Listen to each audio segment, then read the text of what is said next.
80s, proposals for commercial space tourism began to emerge, along with innovative solutions for getting people there, such as the wild concept of sticking a 74-person passenger cabin in the cargo bay of a NASA space shuttle.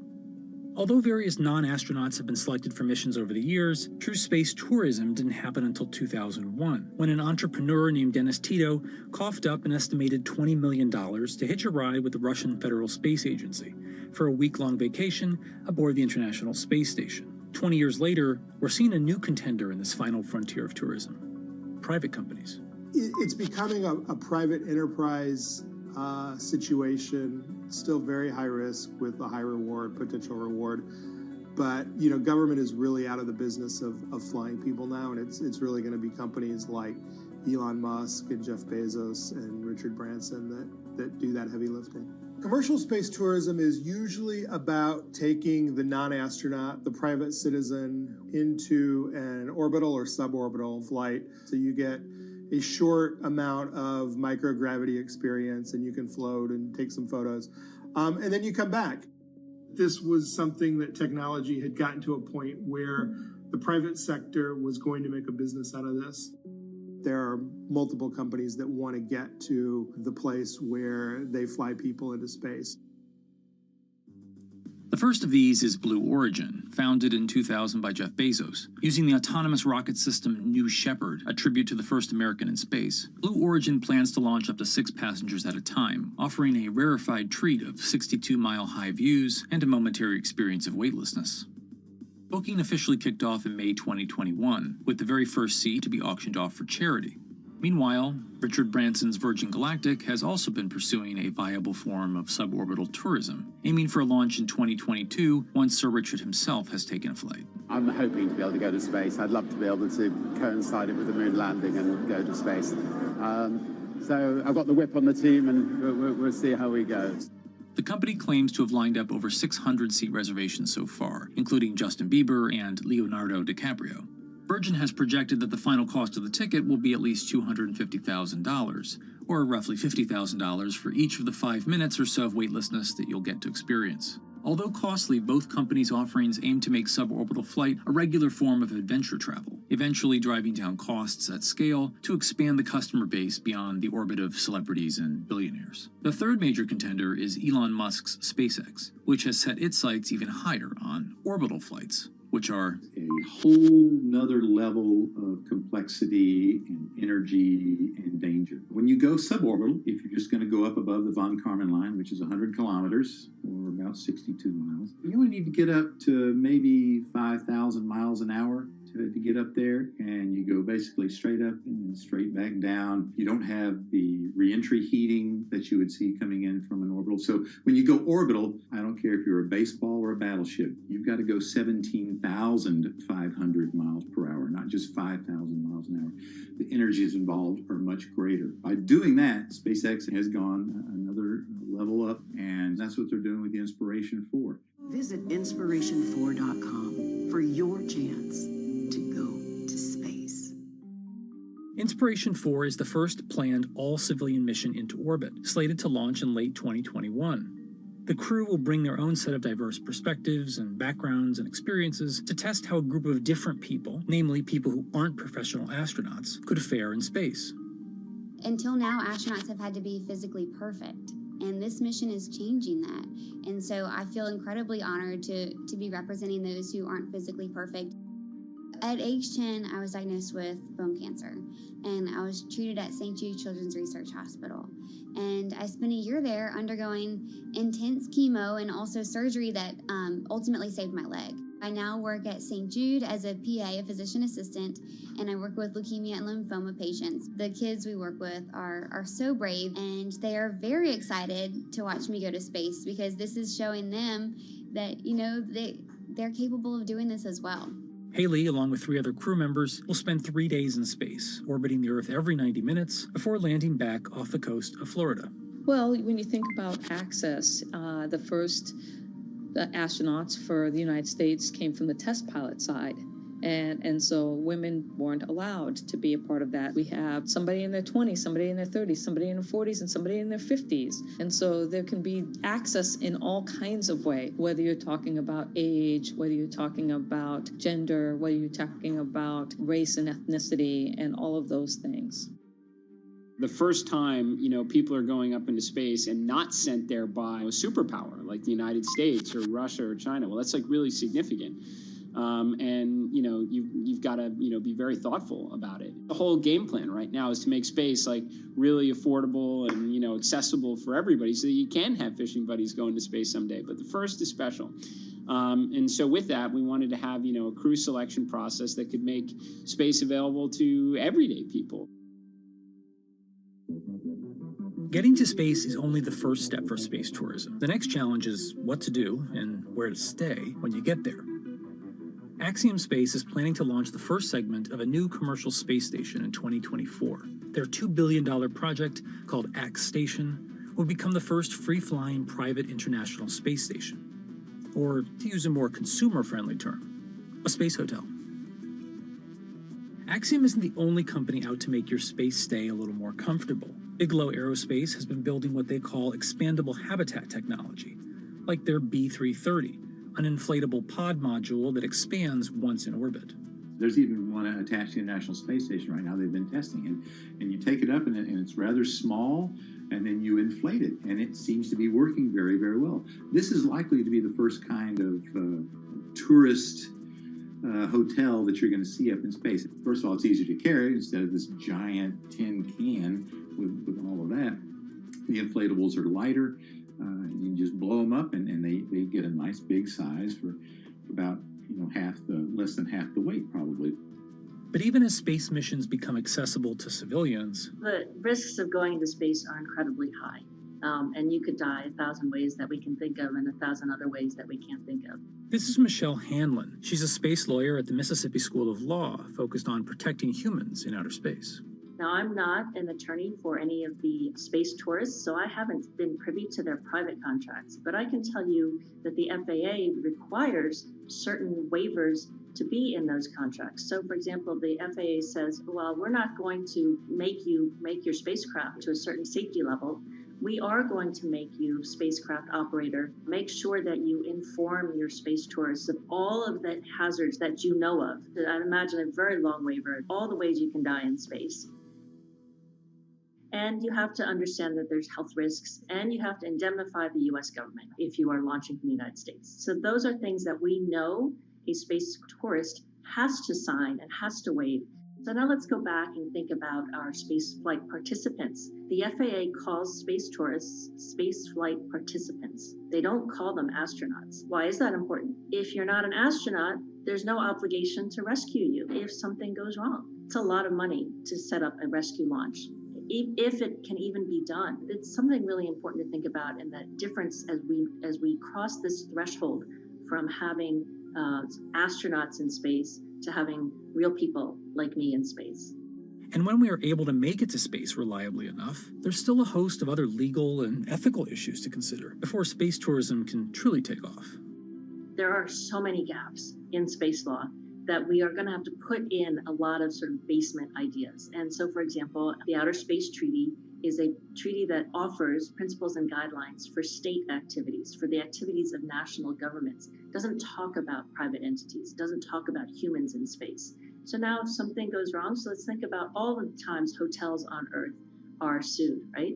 So slip and falls. You step on something in the bathroom, you sue the hotel, and it becomes a private lawsuit. Because of the vagaries of international law, if something happens in space, well, boy, you can sue the state that launched your spacecraft, you can sue the company that brought you there, you can sue the hotel, you can sue the individual, you can sue every government related to that, because the way the Outer Space Treaty and the Outer Space Regime have set this up is that anything that happens in space first has to go through a diplomatic channel before you think about suing in a court of law. And so every single slip and fall in a space hotel is a diplomatic nightmare. And so we really need to figure that out before we start sending a lot of people there. You think about human rights in space. Here, we don't think about a human right to oxygen because it's kind of all around us and free. It's not in a space hotel. So what happens if something happens and the oxygen depletes? Who gets the oxygen first? And then, of course, let's not even think about the labor. How do you treat your labor in a space hotel where that person may be there for 2 or 3 years without coming back to Earth? So a lot of things to think about. Space habitats are more likely in the near future to focus on research missions and be a home for experiments that can't happen as easily back on Earth. Space hotels, I think they garner a lot of headlines and a lot of news, but at the same time, that's not the first thing that you're going to see happen. They don't offer the compelling business case, I think, that you'll see from a place that wants to manufacture pharmaceuticals or a new type of crystal or some type of filament or fiber optic cables and other things that you can do in microgravity. The things that are actually, a high value finished good, when you get that back to Earth and you sell it for a very, very huge profit margin, that's what's likely to happen in space, as opposed to having a real estate platform that you sell to a tourist. A space hotel is really interesting, and it will probably happen, but it's not likely to be at the forefront of space commerce. Even if space hotels are right around the corner, don't get too excited about booking a trip in one. It's not a cheap ticket to ride to space, and it's going to be, millionaires and billionaires and that sort. But at the same time, the point was made that in the early days of airline trips, that was also a completely unaffordable ticket for most people. Those people who flew were people of means, and over time it becomes affordable to the masses. And I think that's the goal for all the entrepreneurs in space as well, to get those costs down to a point where it's not $10 million or $5 million or $300,000 ride into suborbital space. When it becomes more like buying a first-class ticket to go to Europe from the United States. So that's the goal, and the question is, can we get to that point? Given the immense operating costs of getting to space, it may be years, if ever, until space tourism becomes a profitable venture for any of these companies. Virgin Galactic, the only publicly traded company of the three, has had a particularly rocky year, initially riding on the momentum of a SPAC deal, but more recently beset by launch delays and major funders, including Branson himself, selling large quantities of their stock in the company. Space is really, really, really hard, and it's an absolute cliche, but it's one that happens to be very true. It's just really hard to do. That's also the reason that you've seen the delays that, Virgin had talked about flying years and years ago. And it became such a crazy point that Richard Branson actually stopped talking about it when he was asked, because it was never going to be when he predicted. But it's not insurmountable. And, investors have stepped up because this is something that is doable. Despite the astronomical dangers and costs of getting to space, it may ultimately follow the course of other once fanciful modes of travel. Wright brothers having, what was by modern standards a very unimpressive first flight, at Kitty Hawk. I mean, you had less than 20 years later, you had your first airborne ambulances being used to save lives. Fundamentally, the world is a more interesting place when people can go and dance among the stars and such. The lure of space is innate. It's in our DNA. It's that exploration bug. We are an exploratory species, and we want to go out there and see what's out there. That vision that I had in 1969 of seeing normal human beings travel into space, it's finally beginning to happen. When you get a bunch of people up there and they can all see it for themselves, that'll create even yet another revolution in how we treat our planet and the way we think about it.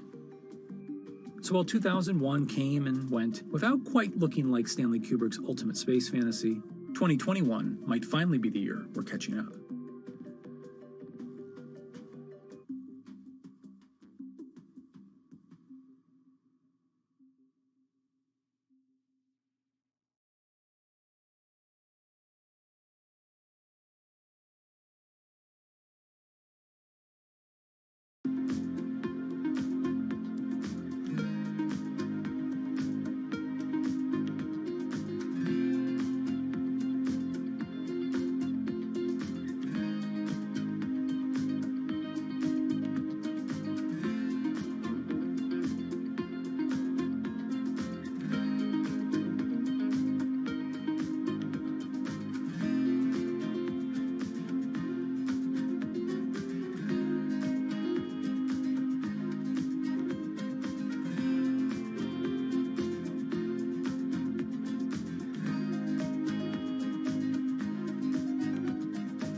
If you visit California, you might be inclined to go to Disneyland, or jump in your convertible and take Highway 1 up the coast, or maybe make a pilgrimage to Yosemite. All very fine choices. But if you're the kind of person who revels in our planet's extremes, then it's Route 395 that you're after.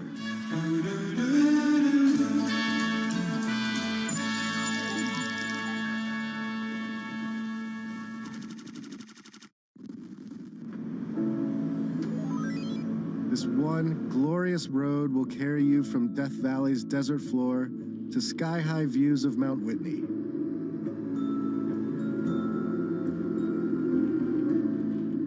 You can see the 5,000-year-old bristlecone pines, the oldest living organisms. Or the bizarre tufa towers of Mono Lake. And true to California's boom and bust spirit, you can saunter around the ghost town of Bodie. What a novel experience to find an empty American city where all the businesses are shut down.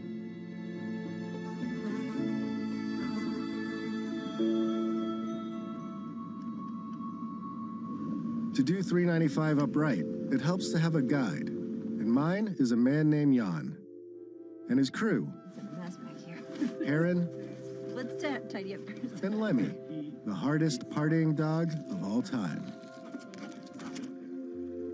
Jan agreed to show me some of what 395 has to offer, but only if we agreed not to disclose any locations.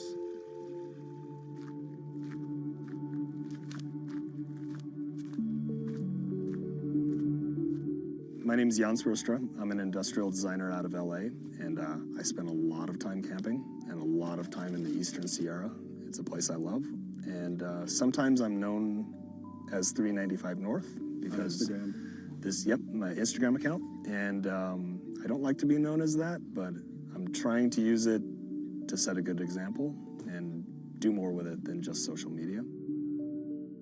Where did we end up camping? We got here late last night. I wasn't even sure where we are. This is BLM land, right on the outskirts of National Forest, and it's one of my favorite places in the world. Basically, everything outdoors wrapped into one. Yeah.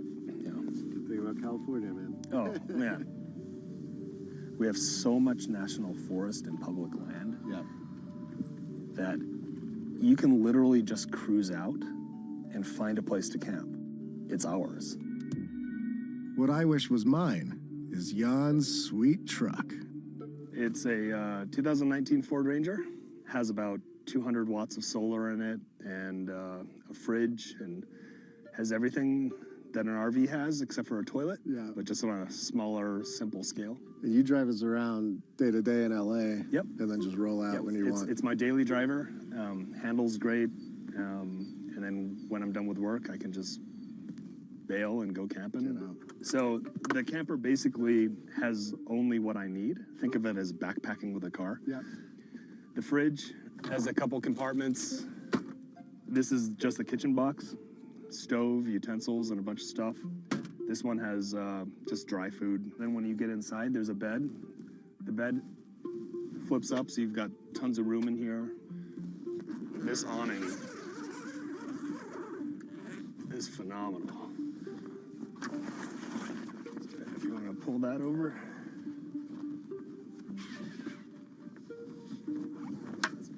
That's cool. Let me just pop that up. Sorted. So, home on wheels. Yeah. This is my vacation house. Dude, it's so nice, man. Even with his nomad lifestyle, Jan faces the same big question as the rest of us. Do the internet and smartphones have to ruin everything? When you find the super special, beautiful spots, is that you busting out a map and like looking where it might be cool to go, or is it word of mouth and just getting to know people, the locals? And if I see a dirt road, I just want to go down it. So a lot of it's just aimless rambling. It's a desire to just see something. Check that out. For some reason, it's more fulfilling than getting a recommendation from somebody. Or there's tons of apps and websites now, road trip apps, camping apps. They've proliferated. The knowledge is accessible on the internet. I used to fight the geotags, and I would get really pissed off. Like, why are you posting this place? It's gonna blow up, it's gonna get trashed. Now I've realized that you can't fight it. The internet has just shrunk the world. So we're not gonna stop it. We're not gonna stop people from going there. So I'm a lot more focused in conversation now with trying to set a good example. When you go, pick up your trash. When you're pooping out in the wilderness, don't leave your toilet paper on the top. You know, make sure you follow, good steps for leaving no trace. As a thank you for this quick guide to pooping etiquette, we made Jan, Heron, and Lemmy some tacos. And we all took in the night sky and knocked back a couple of drinks. Take that, Apocalypse.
The thing about good times and serenity in 2020 is that they're fleeting at best. After we split up from Jan and continued on our way, smoke started to envelop us.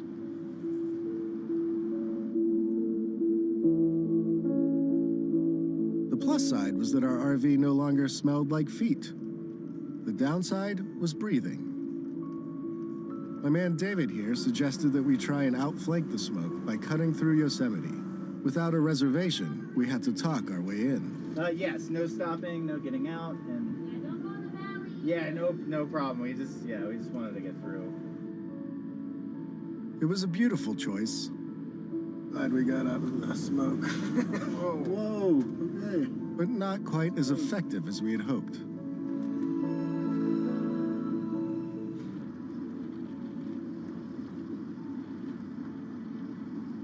Fast forward 4 hours or so, and we had managed to trade the smoky majesty of Yosemite for the smoky, Look at it. strip malls of the Central Valley. We have made it, sort of out of the smoke, all the way across Yosemite National Park and here to the gorgeous Central Valley of California. We're off to see a kind of surprising tech startup that is making some pretty strange machines to serve all the growers out in this region.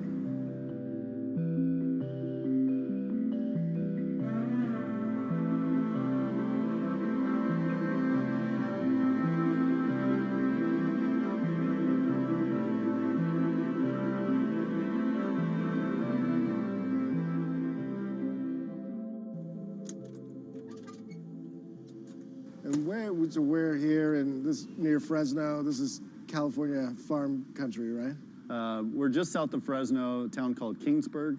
So we're right in the Central Valley of California. Very, very large farming valley here. It's kind of considered the breadbasket of the world. The Central Valley stretches out over about 20,000 square miles, and the farmers here produce about 1/4 of the food that Americans eat, including a whole lot of fruits and nuts.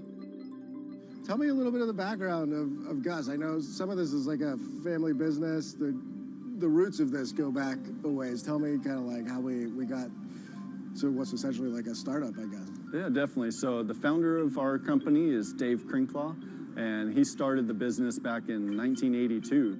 He started with is basically with his dad was commercial spraying of trees and vineyards. Got to the point where our biggest challenge was labor, just the shortage of it, really. He was forced into innovating, and he had this idea for quite some time about doing a driverless sprayer, and it finally got to the point where he said, you know what, I either got to get out of this business or I'm going to innovate. Organic or not, crops need to be sprayed, and this process has to take place a few times a year. This means hiring a lot of people to work long hours under serious pressure. And so, just like the tech bros to the north, Gus decided to solve all of its problems with robots. On this like labor point, you guys have set this up where you can have somebody in a truck and that one person can monitor, I think, like 8 of these. In order to operate Gus, you have one guy or girl that sits in a pickup and they monitor from a laptop computer. So that person is basically just watching all the vehicles on the screen. They can monitor up to 8 of them at a time while they're out there spraying in the orchard. And so that user interface really provides them with all the information they need to make sure that the machines are safe and that they're doing the correct job. So it tells them what speed they're driving, the engine RPM, the amount of gallonage per acre that they're applying at any given time. So if any one of the machines has an issue, it's going to send an alert to that laptop. Much like a self-driving car, these beasts use GPS, LiDAR, and cameras to see and navigate the world around them. They also rely on pre-built maps of the orchards for extra guidance. Gus builds the machines right here, and then takes them out for robot training on this orchard next door. It's here that the company learns if the machines will behave and do as their software and human masters command. So this is kind of like this is a test orchard where you guys put it through the paces and work on the technology? Yeah, so this is our test orchard right here. It's right by our building, as you can see in the background. So every new machine, as it comes off the assembly line, it's put through a commissioning test right here. We test all the sensors on the machine, autonomous computer, all the safety systems, make sure it's doing what it's doing prior to when it's delivered to a customer. So what's it doing now? So right now he's doing a test spray. So he's just turning the water on to make sure that the system comes up to pressure, spraying water out of the nozzles just to make sure it's all functioning properly. Okay. It's got like a crazy turbine at the back, or? Yeah, so it's basically just a big fan. Okay. And that fan's driven off of the Cummins diesel motor, and it just basically creates a big airflow. Gus is already selling these vehicles to brave modern farmers. And people the world over have taken notice of its machines. And have you just sold them in the Central Valley or like throughout the U.S. or even overseas, or where are they going? Yeah, so right now the majority of our machines are here in California in the Central Valley. However, we do have machines and customers in Florida, in the citrus industry over there, as well as Australia. And I think you started selling them in like December of 2019? Yeah, so we started taking orders early last year for the sprayers, and the first deliveries we made were in December of 2019. Okay, so. And how much do they cost each?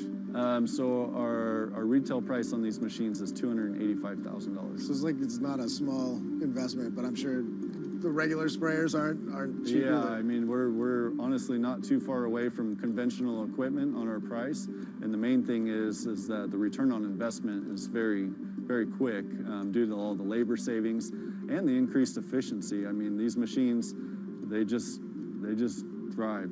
But basically what we're doing, besides this machine, this is our first machine. We call it Orchard Gus, mainly designed for your your nut trees, as well as citrus and fruit. In the future, we're working on a few other projects. We're going to do more machines. One of them is actually a vineyard sprayer, so vineyards are much tighter spacing, so the machine has to be physically smaller. And then we've got our eyes on doing a lot of other innovating.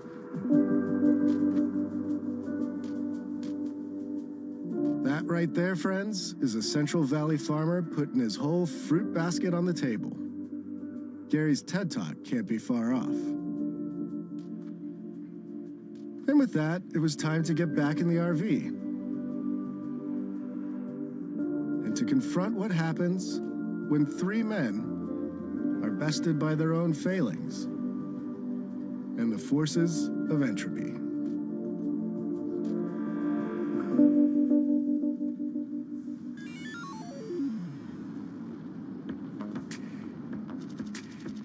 Next on Hello World, we cruise into the Mojave Desert in search of a lunar lander.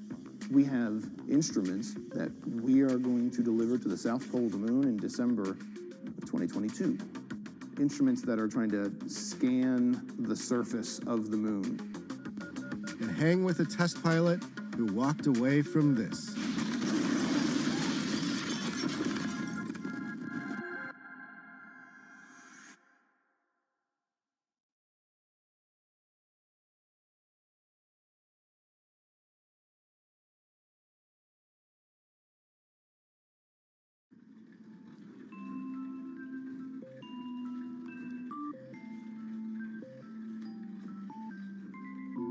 Meet Betty.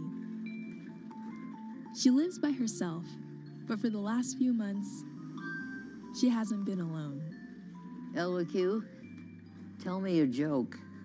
Did you hear about the claustrophobic astronaut? No. Apparently, he just needed a little space. Most technology isn't made for 93-year-olds. But this woman is making sure that this particular robot is. I like you. Who are you? She's researching the way we interact with machines. And if she has her way, robots will soon be a trusty companion for all of us. My name is LQ. How can I help you?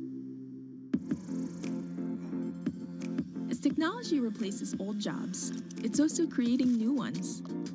I'm Aki Ito, and I'm here to show you the jobs of the future.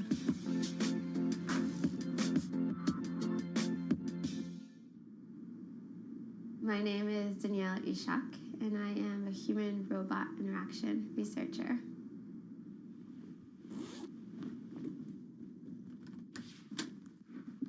It's really hard to intuitively design a robot meant for a consumer audience.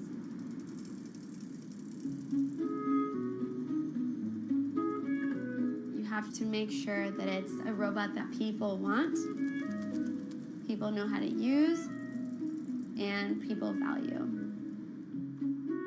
Danielle works for an Israeli startup called Intuition Robotics.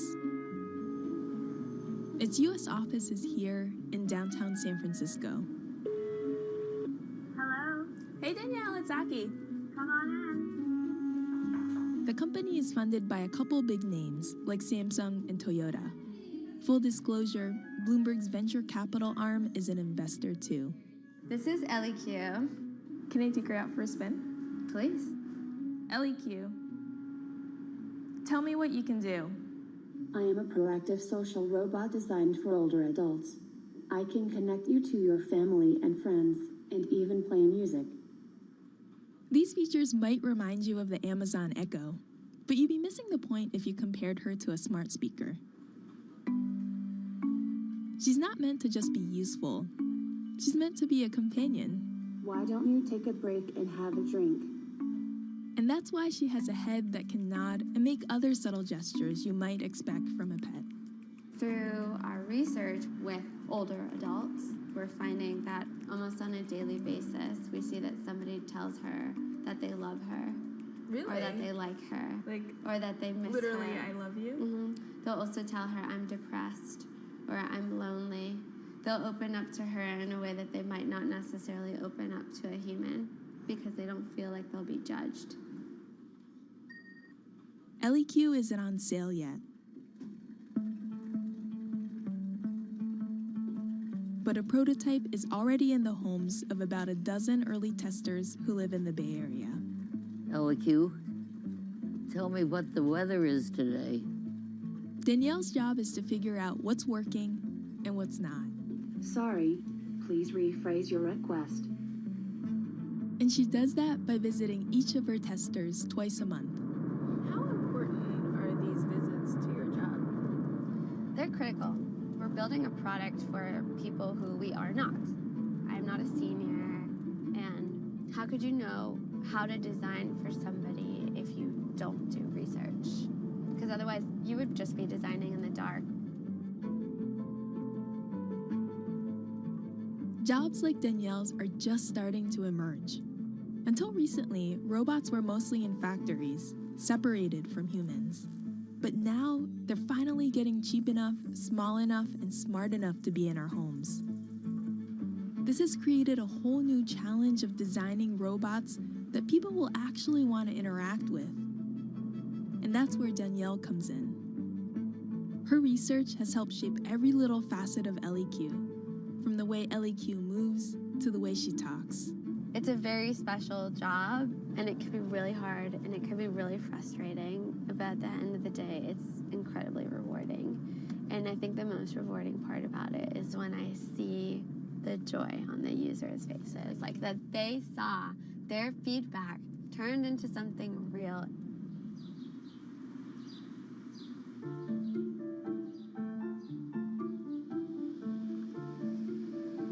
Today, we've driven east of San Francisco to go see one of Danielle's research participants. LEQ, tell me something interesting. Did you know that Ronald Reagan was a lifeguard in high school and saved 77 people's lives? Now, see, this is where a conversation is. She should open up and I should say, no, I did not know that. I expect her to be able to continue a conversation for at least a couple of comments. Yeah. And why is that? Why? Yeah. Because that's companionship.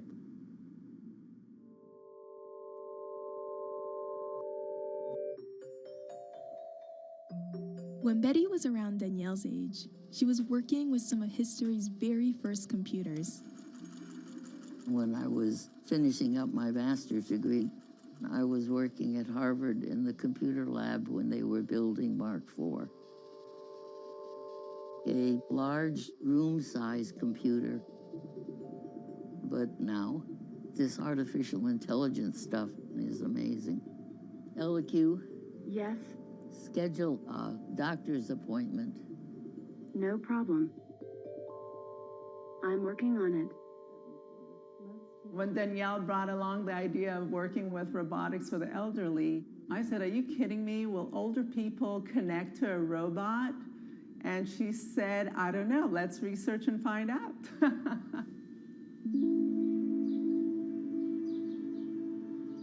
Danielle grew up here in this suburb of Atlanta.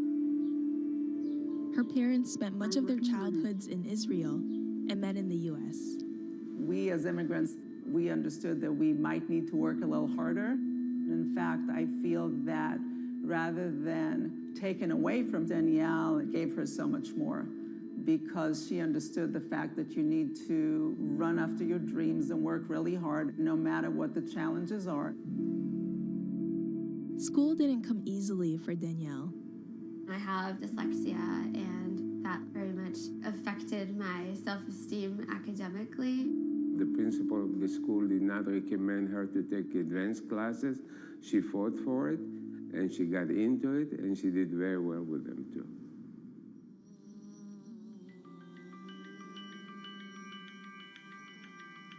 Danielle's first job out of grad school was at X, the secretive research facility founded by Google.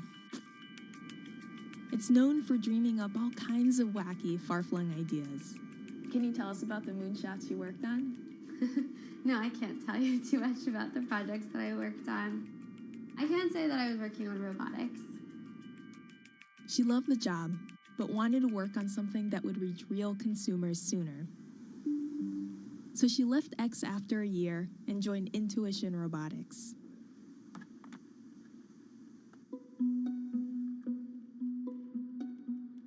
She's been working in the field for 4 years now, and it took her a while to find her footing in a male-dominated industry. I've gone to different meetups where there'll be like a circle of men with their like zip-up jacket with their like company logo on it and a beer in their hand. And I'll come in with lipstick and nobody wants to talk to me. This is my closet. So at first she did her best to fit in, wearing a pair of glasses she didn't need and toning down her style. So what's the kind of thing you used to wear to a conference? Stuff like this, blousey things that make you look like you're 40. But that got old after a while. And what's the kind of thing you wear now? Now it's like I just enjoy being kind of expressive and playful in what I wear.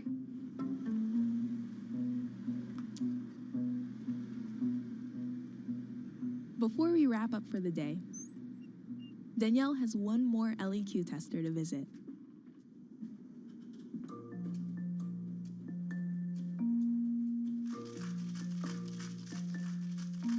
Joseph is 97.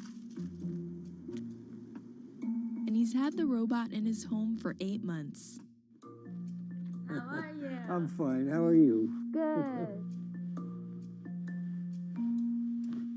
How has Miss LEQ been? She always tells me to take a drink of water at least 4 times a day. So, we added a whole bunch of new facts to LEQ. Did you know that a cup of chopped red bell pepper contains more vitamin C than an orange? Okay. What did you think of that? Certainly, the print was, I could see that quite clearly. What about this? Well, I can see that. LEQ, play music. No problem. It will begin shortly.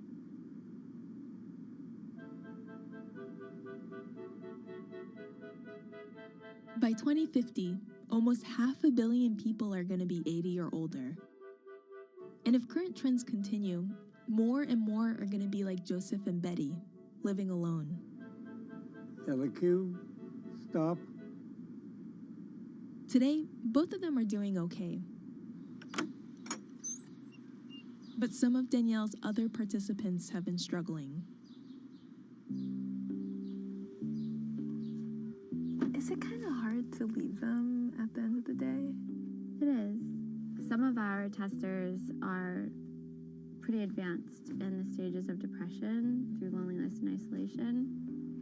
And at times, I know that LEQ is cheering them up in their day, but I know that it's only part of the way. No source of artificial intelligence robots will ever be able to replace humans and human companionship or human care.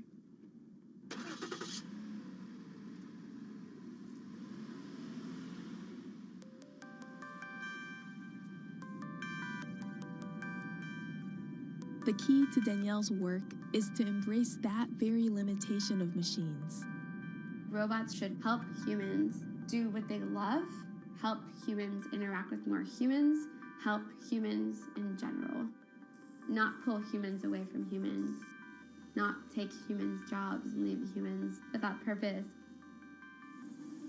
Whether it's in our workplaces or in our homes, robots are soon going to be everywhere. And it's up to Danielle to make sure this robot-filled future leaves us just a little better off. So don't be afraid. And if you are afraid, come and join us, because I promise it's a friendly place.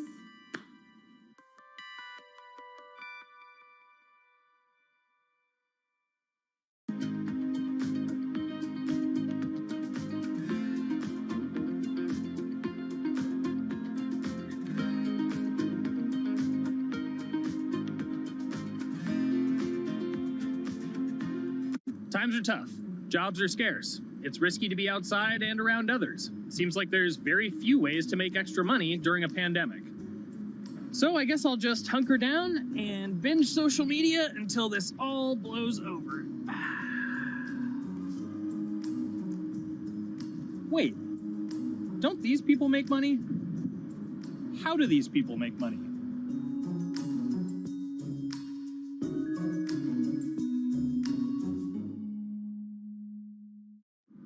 Streamers, YouTubers, Twitch stars. How do they make money?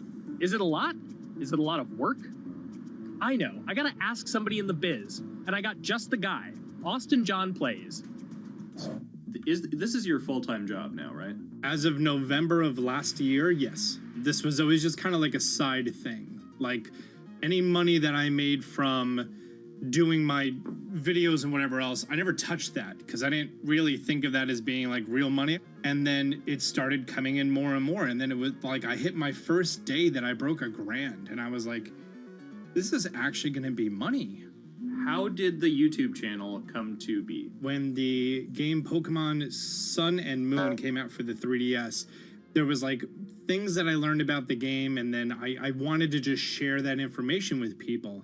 And at the time, I didn't have any way to capture a screen or anything, so I found like generic footage, and I kind of put it all together with so much editing. And that video got 6 views. And then 2 days later, I made another one, and that one got 12 views. And then I just started pumping out more and more content, and people were like, this guy knows what he's talking about. It really just started building on top of itself, and then it was like, my channel really focuses on tips and tricks. So I play a straight 18 hours, and I'll finish the game or get to about the 40-hour mark, and then I'll make my first video. While I'm going through, I have a giant notepad and just scribbles everywhere, and I make these notes of like the things that stumped me, so I know the things that may stump other people. What do you need to think about if you're building your YouTube channel? 1, you need to do something that you're passionate about. Not that you like, not that you think you're gonna make money on, something you're passionate about. The other thing is something that other people are passionate about. It holds a special place to them. And third is, it needs to be something that people are gonna seek out information on. In order to enter into the marketplace, you either need to be better than everyone else, you either need to be faster than everyone else, or you need to be more accessible than everyone else. And you can't be more accessible because it's already on the platform. Granted, if you understand how the algorithm works, which is very similar to Google Analytics, then yeah, you can have a little bit of a head start. But if you're not doing it faster, and if you're not doing it better than everyone else, then why should anyone watch your channel? So my income as a YouTuber kind of breaks down to 3 different ways. 1, which is the bulk of it, which is ad revenue. Whenever you go and you watch a video and then there's an ad and then you wait 5 seconds and you hit the bottom right corner and then you go on to the next video, or a non-skippable ad, or the video starts immediately, you get the little banner ads at the bottom, or if you scroll down from the video, the first thing that shows there is an ad. Those are the 4 different types of ads that can appear on every single YouTube video. And all of them pay a certain amount. It varies on lots of things, like the country of the person who posts it, the country of the person who watches it, the time of year, where you are in the quarter, if there's anything going on with a reduction in ad revenue. Like, great example, COVID-19, companies weren't spending as much on advertising. So because of that, CPM went down. CPM stands for click per thousand. I'm using the Roman numeral for 1,000. And that means that for every 1,000 views, you get a certain amount of money. Now, on low ads, when I first started off, my CPM was 30 cents. So every 1,000 views, I made 30 cents. But then once I signed with an MCN and I started making more quality content and more engaging content, some of my better videos and certain times of the year, I can see CPMs as high as $12 to $14. And there's a big fluctuation between, you know, if I post a video when there's no ads being spent, like January and February, that's the reason a lot of your favorite YouTubers and also TV shows don't post new videos in that time of year because ad rates are down. Why are they going to make content then? Instead, you're recording and you're bulking up for when ad revenue is higher. The second way that a YouTuber makes income is support. crowdfunding, things like that.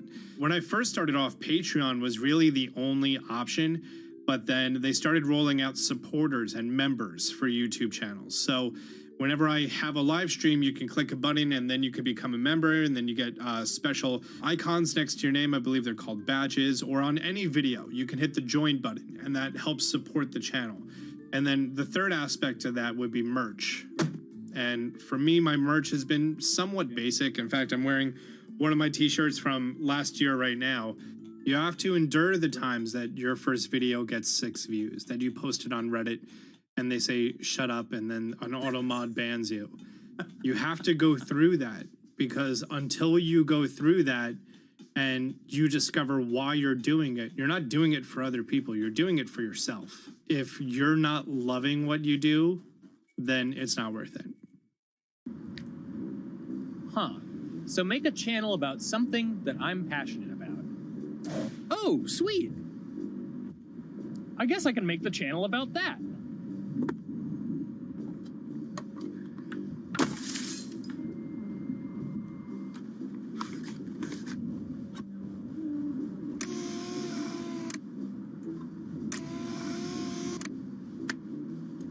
Now, how do I grow an audience? How do I get popular? It's all about diversification, right? You have to have a massive Twitter following. You have to have a massive Instagram following. You have to have a massive YouTube following. Of course, you have to be on Twitch, which is the key platform. But basically, any way you can get in front of your audience, you can engage with your audience, is going to drive those clicks, which ultimately drives the advertiser revenue that you get back from all of these platforms. It's me and Dan playing video games and talking in a funny manner over them. They're not just people who are good at games, they're actually people who are good at online engagement, online entertainment, first and foremost. You have the right to remain stylish. Anything you wear can and will be used against you in the court of fashion. The streamer is either very, very talented at the game. The best player in the game is generally going to draw a crowd because people like watching people who are very good. On the other hand, they're either very, very good or funny, charismatic, whatever it is on that side. Oh, no.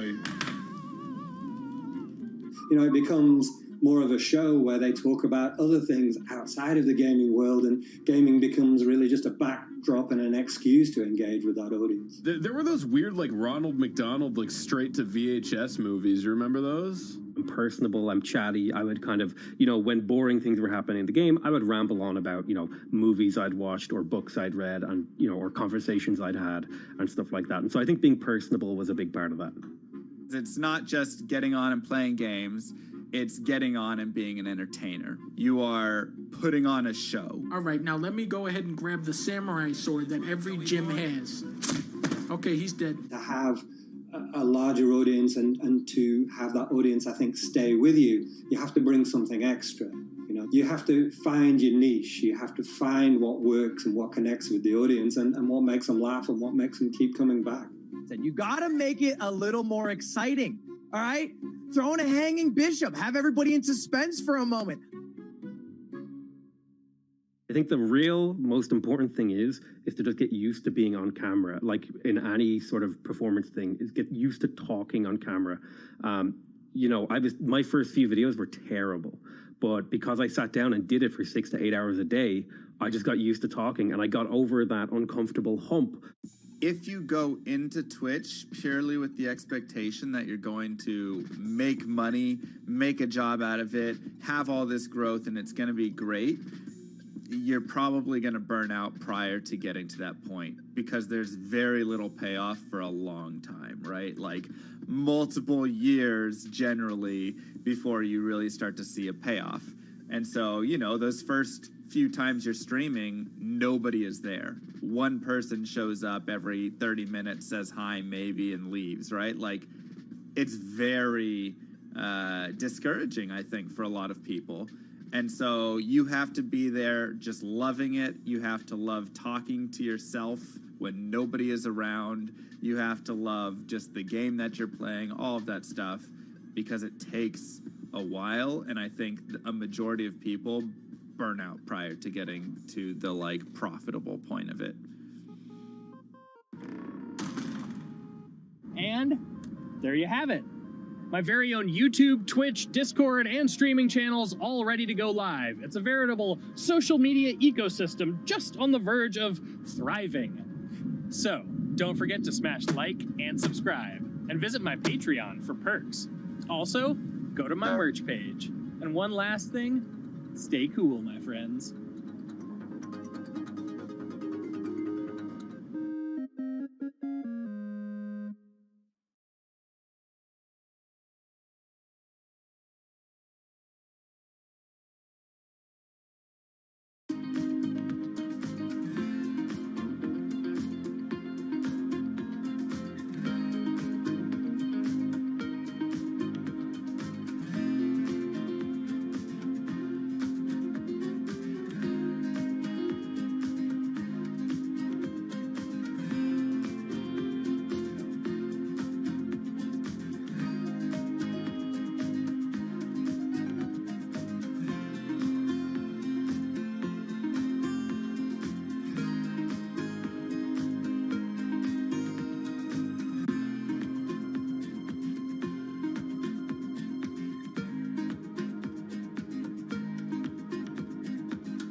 This is Bloomberg Business Week.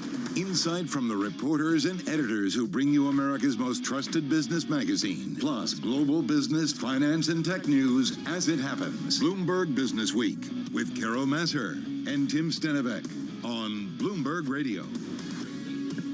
Live from the Bloomberg Interactive Brokers studio, streaming on YouTube and Bloomberg Originals. It is Tuesday, May 13th, 2023. I'm Carol Masser. I'm back along. That was fast. Hey, what do you mean? We just started. It was like, boom. What do you mean? The show just started? Well, you know, it's welcome to live broadcast, Matt Miller. How long have you been doing this? I just thought it was supposed to be at 3 o'clock. Well, you know how timing It's is. 2:57. Because at 3 o'clock, we actually, head over to our TV colleagues. We're going to talk about the markets. Yes. Remember how this works?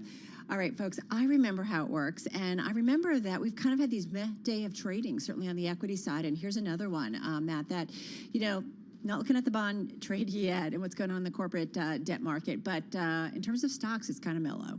Yeah. What? But the bonds. But the bond, which one? $85 billion in book building over at Pfizer, and it goes out 8 tranches, out to 40 years. It's incredible. That's a lot of money for R&D, huh? The Apple offer pales in comparison to this. Right? How will they use it? They're going to buy CGen with it. Or to do a deal. Maybe buy Horizon Therapeutics, because right now FTC is saying Amgen, you can't have Yeah, them. and I think that's a very good point, because I'm guessing the FTC is probably going to say the same thing to Pfizer. You think so? And then they're going to have... By the way, Amgen had to sell $27 billion in bonds to do that deal. Well, and something happened, right? It's put in jeopardy. They're going to have to redeem those if they can't do it. Yeah, exactly. All right, we're going to talk about that. We're also going to talk about Apple's world. We're increasingly living in it. So we're just going to do a great dive with our Mark Gurman, because, man, he breaks stories all the time. We'll see what's up next with Tim Cook. We're also going to talk about Elon's world. They've got an annual general meeting. We were going to do some Fed talk. What else, Matt? Well, I mean, we're obviously waiting for the debt ceiling meeting to be done. And so it starts at 3 o'clock. So it starts in 35 seconds from now. And then I'm guessing Kaylee is just going to be sitting outside the Oval Office just like waiting. She's going to trip like McCarthy? Like, hey, I gotcha. You're going to talk to me. Right now we're going to talk with our TV colleagues, Romaine and Scarlett, because countdown to the close, folks. It starts right now. Countdown to the close. Bloomberg's comprehensive cross-platform coverage ahead of the U.S. market close starts right now. This is the countdown to the close. About 60 minutes left to go here in the trading session. Romaine Bostic alongside Scarlett Fu, joined right now by our colleagues Carol Masser and Matt Miller. Welcome to our audiences across all of our Bloomberg platforms, television, radio originals, and those folks streaming on YouTube. Carol Masser, a lot of eyes right now on the White House, a lot of eyes on the debt ceiling, and that appears to be driving a lot of the price action that we're seeing today in the market. Yeah, absolutely. Fair game. But a lot of eyes also on those 13F filings that we got last night, and that's where I'm going to go, folks. all things Buffett and what they've been buying and selling, specifically Berkshire Hathaway we're talking about. And just because Berkshire and Buffett, they buy or they sell, doesn't necessarily move a share. But having said that, Capital One, it's one of Berkshire Hathaway's new buys, 2.6% position, and we're seeing Capital One up almost 3%. They have a ton of financial holdings. We know that, Berkshire Hathaway. Diageo is also a new holding, but that stock, call it unchanged, the ADRs here in the U.S. And then you've got Apple, third biggest holder of Apple shares of Berkshire Hathaway. Stock just up slightly here. Apparently, Berkshire buying a few more shares there, Matt. Diageo. Diageo. Yum. Beer or food? Well, they make Pims, which I love. See? Although I haven't had a Pims cup since last August. I want to talk about Pfizer. For me, this is the most exciting story of the day, not only because of the hugeness of the bond sale that they're planning, but also because of the gigantic book they built, $85 billion in order for these bonds. Is they go out. a word? I think so. Okay, it is. I feel like President Trump said that. And they go out 8 tranches out to 40 years, and they're only going to be 1.6 over treasuries, which is a little bit narrower than had been anticipated. But the exciting part, for me, the twist in the story is that Amgen raised $24 billion to buy First Horizon, and that got nixed by the FTC, or at least the FTC is suing to block that purchase. That could happen with this Pfizer deal as well, because they're raising the money to buy Seagen, so they could have to turn around and redeem $31 billion in bonds. Yeah, and of course, this has actually sucked a lot of life that we've been seeing out of the sovereign debt market today, as a lot of people wait for the dust to clear. When we talk about the equity market, it was a lower open for the Dow, for the S&P, for the NASDAQ, and for the Russell. The NASDAQ's the only one that's been able to climb out of the red here on the day, up about 0.2%. The Dow is your relative laggard, along with the Russell down about 1%, while the S&P, Scarlett, down 0.3% on the day. Yeah, it's a modest decline for the S&P 500, which is why it's surprising when you look at the sector breakdown that you only have 3 sectors in the green, but those happen to be the 3 big sectors that have the big tech companies, right? Communication services is getting a lift from Alphabet. In tech, you have AMD rising after the 13F filings showed Dan Loeb and Stan Druckenmiller, bought the stock. I like Druckenmiller better. I corrected myself, guys. Come on. No, it's good. Amazon giving the consumer discretionary companies a lift. Now, on the downside, energy, REITs, and utilities are all down about 2%. And what's notable there is that all but one name in each of those sectors are lower. So I wonder how much that reflects maybe ETFs declining and taking the sector with them. Yeah, particularly when you talk about the rotation into some of those big cap tech names. Microsoft shares moving higher here on the day by about 1% here. We're going to talk about that latest Bank of America Fund Manager survey and the crowding that we continue to see into big cap tech names with big cap balance sheets. Capital One that you were just mentioning there, Carol, up about 3% on the day. But to the downside, keep an eye on 2 telecoms. Vodafone overseas down about 8%, having its worst day going back to November. A big transition over there under the new CEO, as well as about 11,000 job cuts. And then an interesting announcement by Verizon. Those shares down about 1% on the day, basically creating what's going to be sort of a 2-tiered system. Some people are sort of saying it's going to be akin to kind of like first class and coach, but this time for the telecom sector. They're going to do away with a lot of those freebies here. Some investors are a little confused as to how they actually monetize this in a way that's going to be better than the current system, but something to keep an eye on that space. All eyes, of course, this morning were on those U.S. retail sales numbers here. The headline growth was certainly strong, to be sure, but of course, you always have to adjust that for inflation. The white line up top, that's the nominal number that we saw here on this day. The blue line at the bottom, that's when you adjust for inflation. Growth on an unadjusted basis, when you adjust it for inflation, there really hasn't been much growth now, at least going back to 2020. All right, so some great perspective, right, when it comes to really what's going on with inflation against that consumer retail spending number. Hey, having said that, Fed members, a lot of Fed speak happening as we speak, no pun intended, but basically saying, show me the data when it comes to inflation continuing to come down. And on that is Atlanta Fed Richmond President Tom Barkin speaking at the Atlanta Fed Financial Markets Conference in Amelia Island, Florida. He spoke exclusively with our Mike McKee. Here's what he had to say. I'm still looking to be convinced that demand will come down, and then, of course, that will bring inflation down. We're going to have a full month's worth of data coming. You've got questions about the debt ceiling and what impact that might have. You've got questions about credit tightening and how significant that might be. So I think it gives you time and optionality to say either there's still more we need to do, so let's do more, or it's still okay to wait, and we'll wait a bit. All right, so of course that's the Richmond Fed President Tom Barkin speaking exclusively with our Mike McKee. So think about it, debt ceiling, a full month of data, also concerned about the credit crunch. So Matt, these are things that they're trying to figure out, Fed officials, in terms of the impact on the economy and what else they need to do in terms of rates. Yeah, and notice that the Treasury also keeps playing up higher borrowing costs to try and convince the public that a debt ceiling raise needs to be passed now. They want, of course, a clean raise there, and they're saying that we're already seeing higher borrowing costs because of the debt limit issues. Of course, the Fed has something to do with those higher borrowing costs as well, and you didn't hear Treasury complaining as much about that. They're raising, have raised rates 525 basis points over the past year and change, and it's not been a problem until now. So I just think. Are you opining? Is that what's happening? I just think when they get political, it's less interesting and it's less moving, really. What's political? That we're paying more to borrow? No, that they complain about higher borrowing costs because of the debt ceiling debate, but they didn't complain about higher borrowing costs because the Fed was raising rates. So now they're just trying anything they can to convince the Americans that they need a clean debt ceiling raise. And I know they've convinced you already. Well, at this point, we need a debt ceiling raise because if we don't, we're not going to be able to honor our obligations. But I want to go back to something else you had mentioned earlier, which was that B of A fund manager survey and how tech, going long, big tech, is the most crowded trade out there. That was really fascinating. A bunch of other things included 2/3 of the respondents believe that we're going to get a soft landing in the economy. And that's kind of evidenced by the retail sales report we got this morning, Romaine, that showed sales are rising in April, recovering from a decline the previous month. Yeah, I mean, look, this is a market that has really been front running this, and we talk about the idea that no one really, if you're either on the sidelines or if you are in this market, you're in defensive positioning. Yeah. And that survey, month after month, continues to show additional crowding into that space, Carol. All right, guys, we're going to continue this conversation. We'll be back in less than an hour's time. Without you. We're going to continue this conversation without you. Goodbye. No, I didn't say that. Beyond the Bell. Join us, radio, TV, YouTube, and Bloomberg Originals. Beyond the Bell at 4 p.m. Wall Street time. We'll see you then.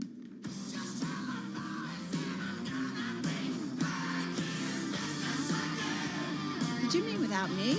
Without them? Without you? I thought you were saying we'll continue this conversation without you. We're stepping away. Goodbye, Romaine and Scarlett. All right, we are going to continue. They're going to continue on TV. We're going to continue on the other platforms.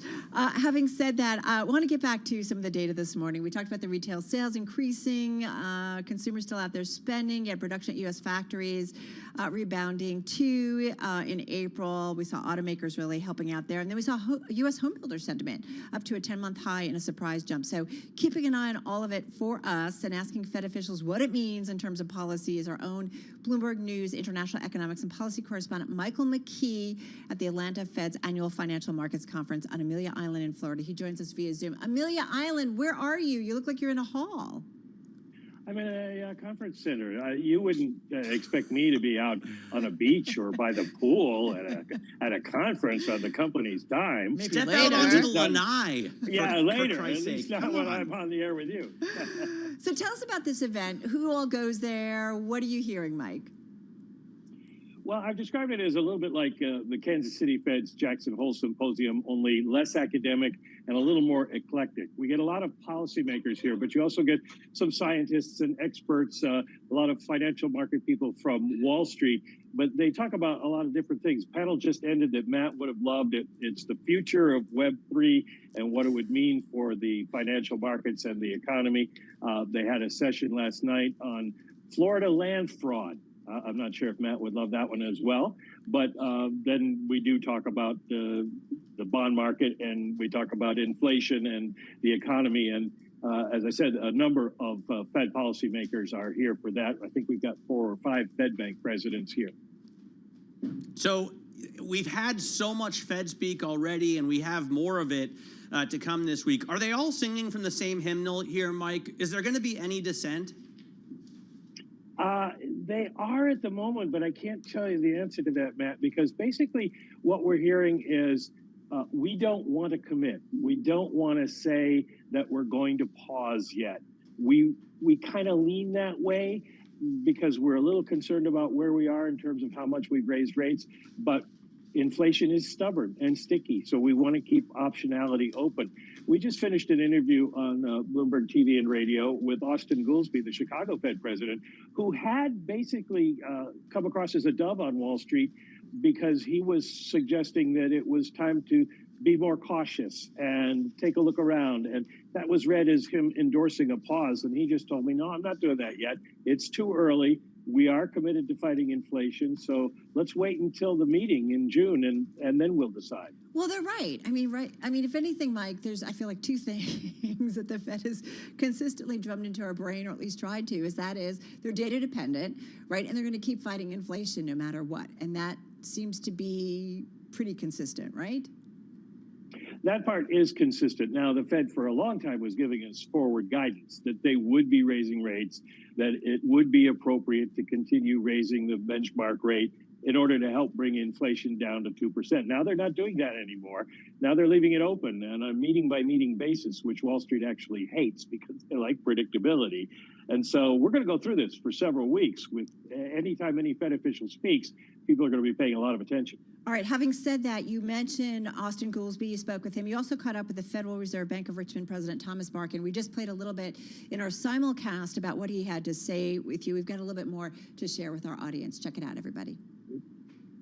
I do want to learn more about what's happening with all these lagged effects, but I also want to reduce inflation. And if more increases are what's necessary to do that, I'm comfortable doing that. All right, that, of course, is Tom Barkin, president of the Richmond Fed, talking exclusively with our Michael McKee earlier today. I mean, that lagged effect thing, Mike, I mean, we're still kind of waiting for it all to kick in terms of all of the Fed's interest rate hikes, correct? Yes, correct. We've started to see it. I mean, we saw it immediately sort of in housing as mortgage rates went up and home sales declined. But the rest of the economy, you don't buy a car every day, and businesses don't unless you're Matt Miller. in any factory every day, unless you're Matt Miller. Some days he buys a motorcycle, so it goes back and forth. But for everybody else, it takes a while before a credit decision, a big credit decision, has to be made. And so it takes a while for it to feed into the economy to see a real slowdown. Now, the interesting thing is, in the last quarter, we saw auto sales drop off and inventories drop off to sort of nothing. And then today you saw big production from the automakers. So are they betting on a rebound? Are they thinking that demand is going to improve again and they need to have more cars? That's part of the puzzle that Fed officials are trying to figure out. This is the only way they can do it, Mike. You know as well as I do. They said, you know what, we're going to hold fast. We're going to keep production low so we can hold the pricing power that we've had, but they can't resist this kind of demand, and they're going to start banging out production, and this time next year they're going to be offering rebates and prices are going to be falling. Yay.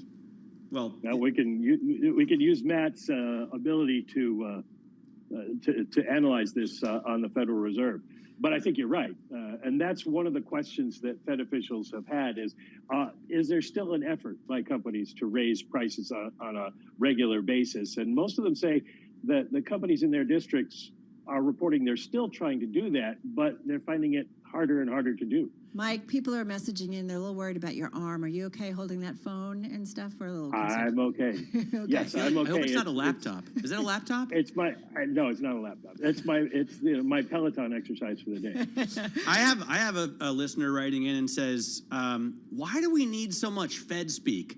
For other reasons than just your exclusive interviews, Mike, which we should keep. But he says, why can't we just get one or two speakers?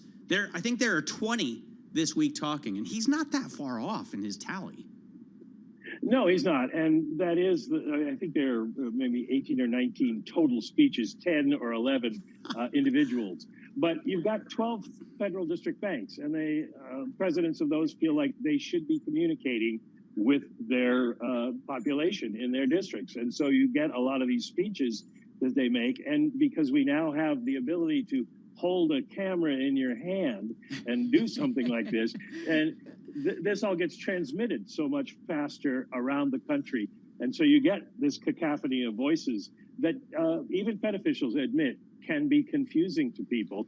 But I guess the idea is if you really care, you're going to listen to everybody and do your own tallies and figure out where the Fed is. Matt goes home and he reads the speeches. Hey, having said that, Mike, we've always asked you, I know I've always asked you, so what are the Fed speakers that you really do need to kind of stop and listen to? Well, obviously Jay Powell, because he's the chairman. And when Philip Jefferson becomes the vice chairman, he'll become a lot more important because the vice chairman never dissents against the chairman. So he will reflect Powell's views. And the same is true. That's less important then. If you never dissent, we don't need to hear what you have to say.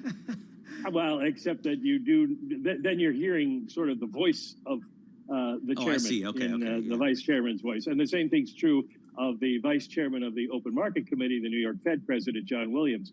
So those are the three that you will pay the most attention to. Now, if there's a shift in sentiment coming, a lot of people like to look at Jim Bullard or Chris Waller, both with their St. Louis Fed backgrounds, because they tend to be more experimental than others and start talking about possible different things. Jim Bullard, I talked to him on Friday out in California.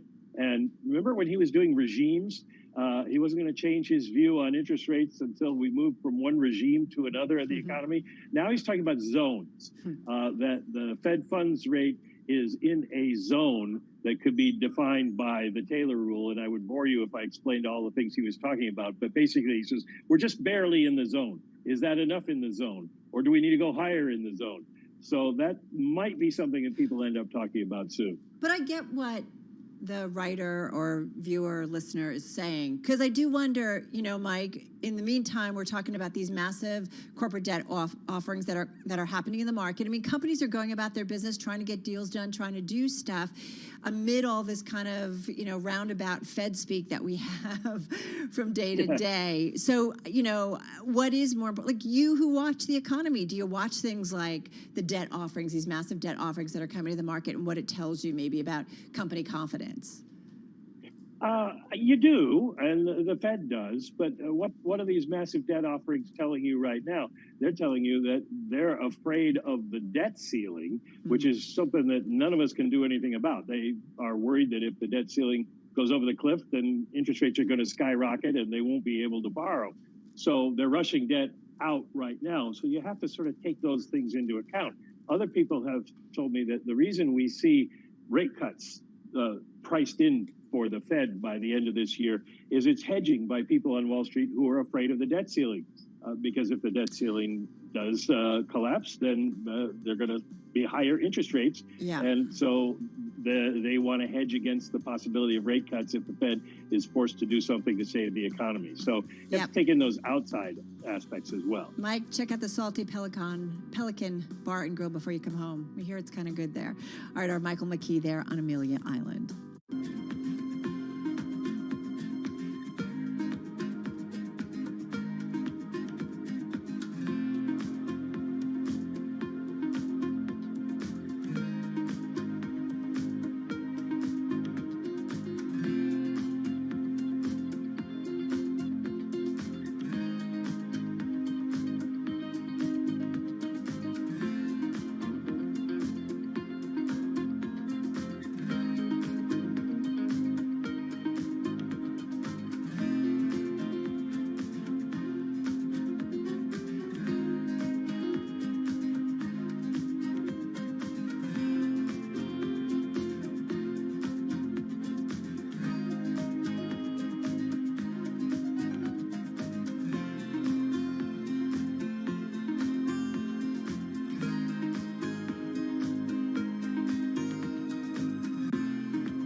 updates, headlines, and breaking news 24 hours a day at Bloomberg.com, on Bloomberg Television, and the Bloomberg Business app. This is a Bloomberg Business Flash. It's 3:21 on Wall Street. We check markets all day long at Bloomberg. Stocks are trading mixed, and this Bloomberg Business Flash is brought to you by BNY Mellon. Insight offers world-class speakers, professional development, inspiration, and networking. Learn more at the visit insight.bnymellon.com. S&P down 14 right now. That is a drop of about 0.4%. We've got the Dow down 253, down by about 0.8%. NASDAQ up 16, a gain of 0.1%.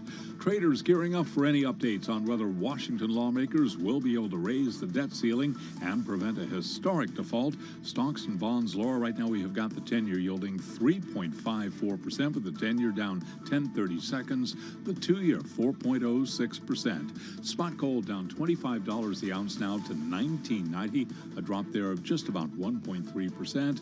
And the price of crude oil, West Texas Intermediate, down 0.6%. WTI is at $70.67 a barrel.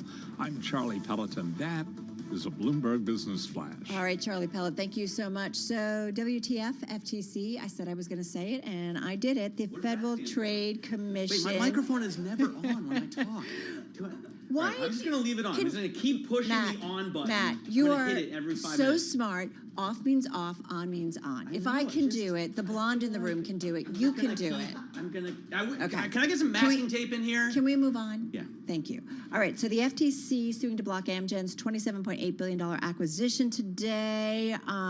You know, it's just amazing. There's a lot of stuff that's coming out of the FTC. So let's get right to it, because we have a blockbuster duo of Jennifer Rhee, Bloomberg Intelligence Senior Litigation Analyst, here in our Bloomberg Interactive Brokers studio. Also with us is Bloomberg News antitrust reporter Leah Nyland. She's on cam from our D.C. bureau.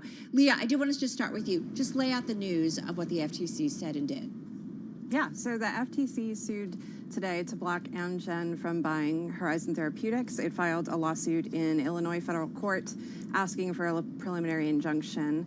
That just means that it's asking the court to pause the deal while the FTC would go through this in-house process on whether the deal is anti-competitive. People were pretty shocked because for the past 10 years, the FTC has routinely okayed deals like this just by requiring pharmaceutical companies to divest any overlapping drugs they had. And instead, here they're moving for an outright block of the deal, something they haven't done since 2009. So, Jen, come on in on this. Yeah. Were you shocked that they did this? You know, I really was. Okay. I mean, Leah got it exactly right. She really knows this stuff. I did expect a suit like this, sort of non-traditional, but I thought it would be Pfizer-Segan, which is pending right now. I didn't expect it to be this one, because really they have absolutely no horizontal overlap, at least in their marketed drugs.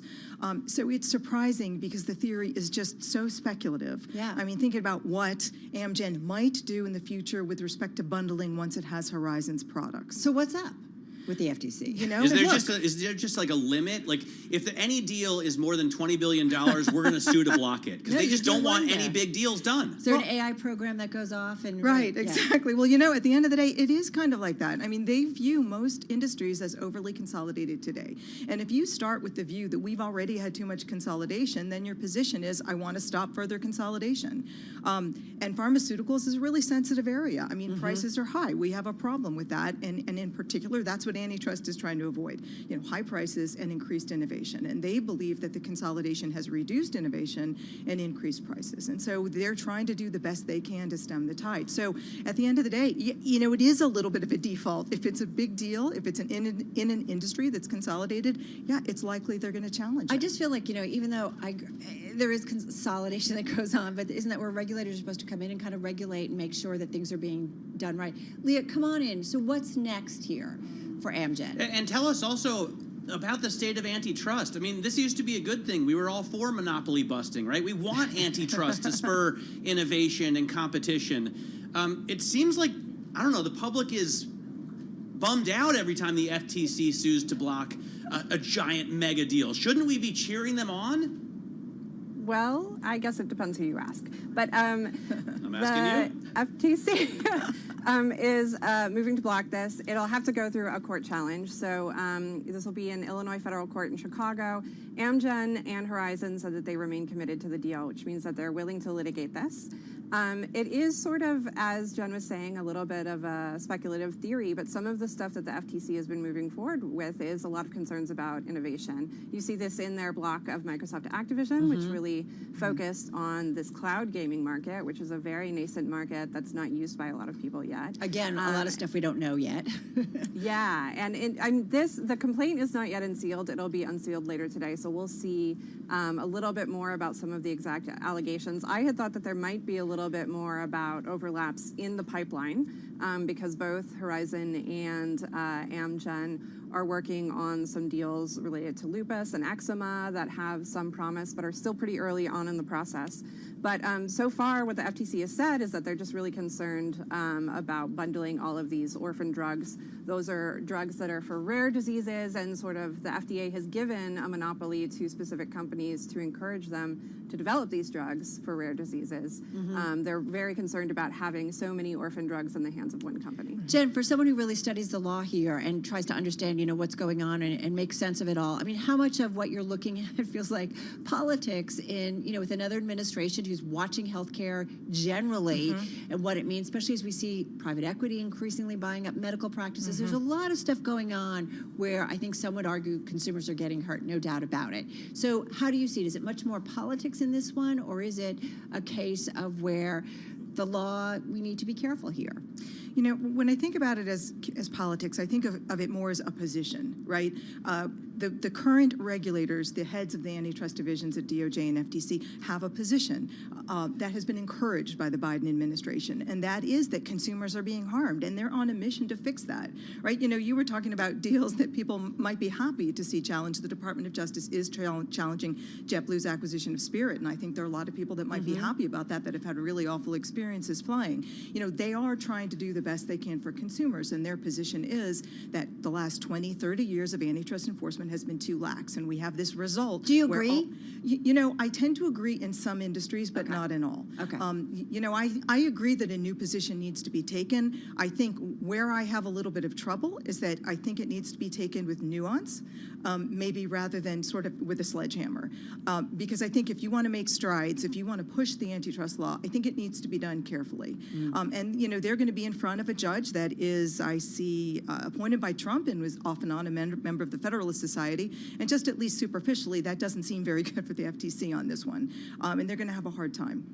On the other hand, look, Leah, Microsoft is a $2.3 trillion company. Do they really need to own the biggest and most played video game in the whole world? I mean, if you're an investor and it's going to bring about growth, you're going to say, yeah, maybe they do. Oh, of course. Well, monopolies are really helpful too. So if you're an investor, you'd probably love to have a huge monopoly. I'm sure if you're an investor, you would love to break all the rules. But for the consumer, it's not necessarily healthy to give the biggest company in the world even bigger size, is it?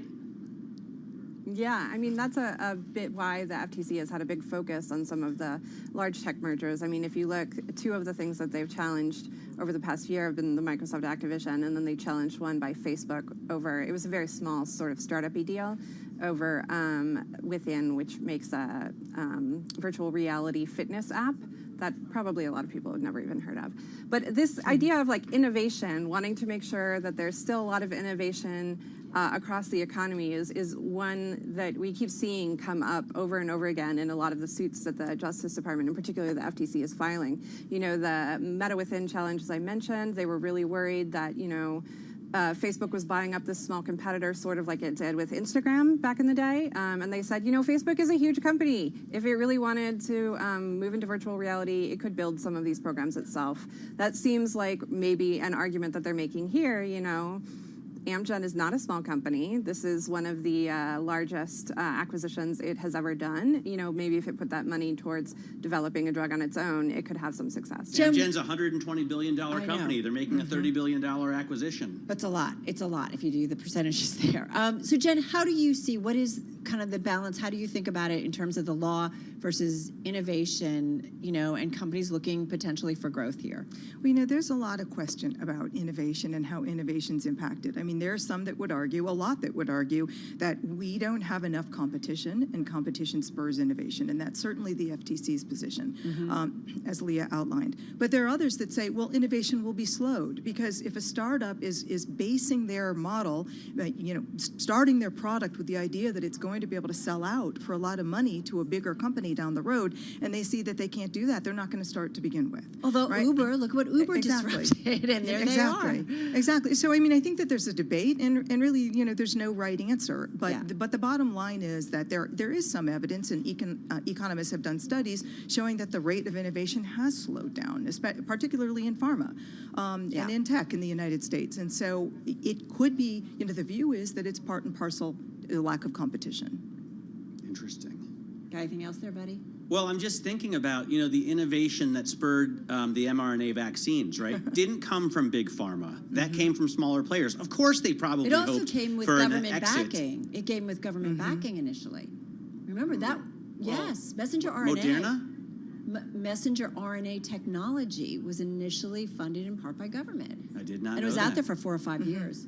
And that's part of the FTC's theory here, because what they're concerned about is that Amgen is going to thwart or foreclose smaller rivals, push them out by being able to have a lot of money to give huge rebates to favor its drugs. Although Big Pharma looks at those smaller rivals in a big way in terms of ultimately buying them up. It's a tough, complicated. Anyway, we'll have more on It is complicated and tough. It is. Jen Rhee, love, Thank you. senior litigation analyst at Bloomberg Intelligence. Love Leah Nyland. She's antitrust reporter at Bloomberg News. Check her out on the terminal and on Twitter. Thanks, Leah. Right now, let's get to world and national news. Nancy Lyons in D.C. Hey, Nance, take it away. Thanks, Carol. President Biden and top congressional leaders are holding their second meeting on raising the debt limit. Ahead of those talks, Biden said they're, quote, just getting started. He continues to be optimistic, while House Speaker Kevin McCarthy has said that negotiators have made little progress ahead of the June 1st deadline. Biden is slated to leave tomorrow for a G7 summit, but could cut his trip short depending on negotiations. Well, the U.S. is revealing charges in 5 criminal cases that involve actors trying to acquire sensitive technologies for American adversaries. It's described as a threat to national security. Matt Olson is Assistant Attorney General for National Security. We stand vigilant in enforcing U.S. laws to stop the flow of sensitive technologies to our foreign adversaries. And that means everything, using our criminal investigations and prosecutions to administrative enforcement actions to private sector outreach. Olson says the charges involve an ex-Apple engineer allegedly stealing code for self-driving cars and a Chinese national allegedly trying to sell technology used to procure weapons of mass destruction for Iran. Well, this is a primary election day in 3 states. Republican voters in Kentucky are choosing a nominee to take on Democratic Governor Andy Beshear in November. 2 of the dozen candidates in this race have ties to Donald Trump. State Attorney General Daniel Cameron has the former president's endorsement. Kelly Craft is his former UN ambassador. In Pennsylvania, Democrats are picking a nominee for Philadelphia mayor, and there are 2 special elections that could determine control of the Pennsylvania House. And there is a mayor's race today in Jacksonville, Florida. That is currently the largest city in the country with a Republican in charge. In Washington, I'm Nathan Hager, Bloomberg Radio. Global news 24 hours a day. I'm Nancy Lyons.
stocks, headlines, and breaking news 24 hours a day at Bloomberg.com, on Bloomberg Television, and the Bloomberg Business app. This is a Bloomberg Business Flash.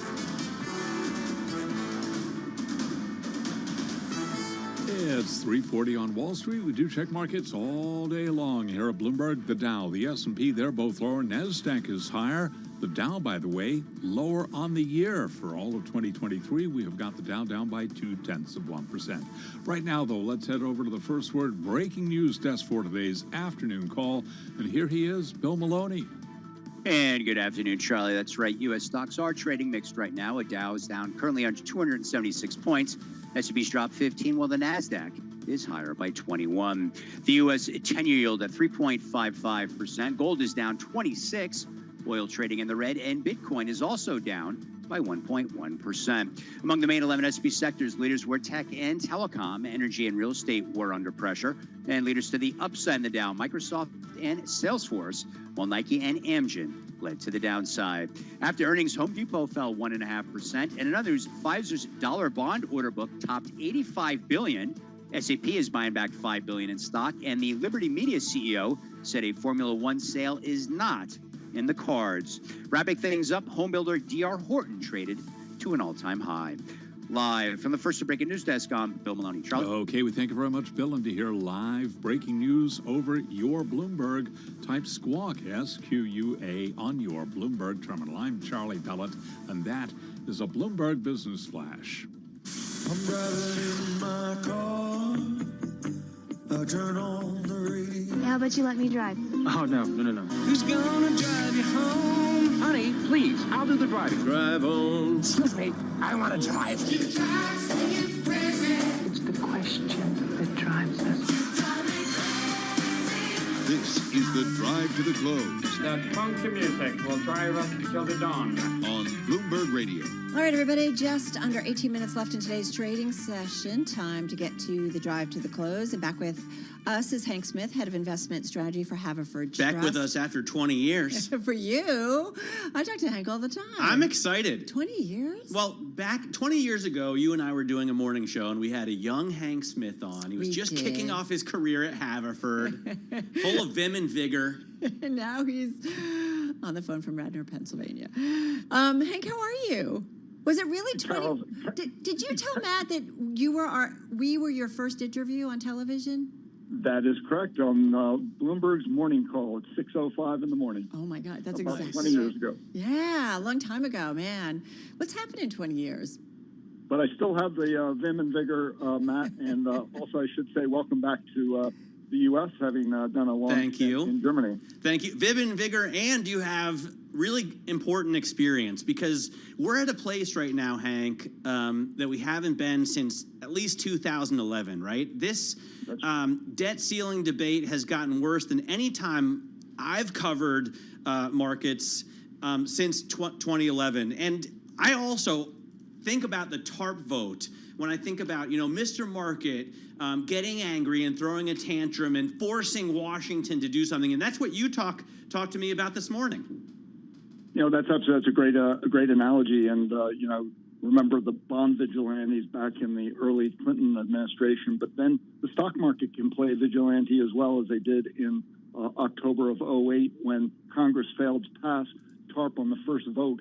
And you could just see the Dow declining and the acceleration of that decline. And I think it closed the day down about 850 points and continued declining. And it was the stock market's way of saying, boys and girls in Congress, you have not made the right vote and you need to reconvene, which they did a week later. And you have that risk happening right now if, in fact, Janet Yellen's correct and the X-date is June 1st. You could see a collapse in the market as a way of the market expressing to Congress and the president, let's get this debt ceiling raised. So that is a distinct possibility. But it is kind of crazy. Listen, beyond the point, as somebody tweeted at me, I agree with Matt. Sorry, stop spending future generations' money. That's a given here. But having said that, I feel like we go through this process so many times. I feel like we're never going to get it right. I don't know, because politicians don't really want to do something differently. Having said that, Hank, what do you have to do differently when it comes to investment strategy in this environment that, you know, creeps up every few years? Or is it every year that it happens? Yeah, I guess we have a debt ceiling every year. Well, yeah, in the previous administration, they did raise the debt ceiling without any strings attached because that's the Trump administration was spending freely. And so, yeah, and in terms of, again, we have a long-term focus, but I think in this environment, both with a slowing economy and the risk of you know, breaching the X date. I don't like to call it the risk of a default because I don't think they ever will default. They have enough money to pay interest and bills that are rolling over. But in this environment, you want to have some defensive holdings that historically hold up in slower economic environments and also in more volatile environments.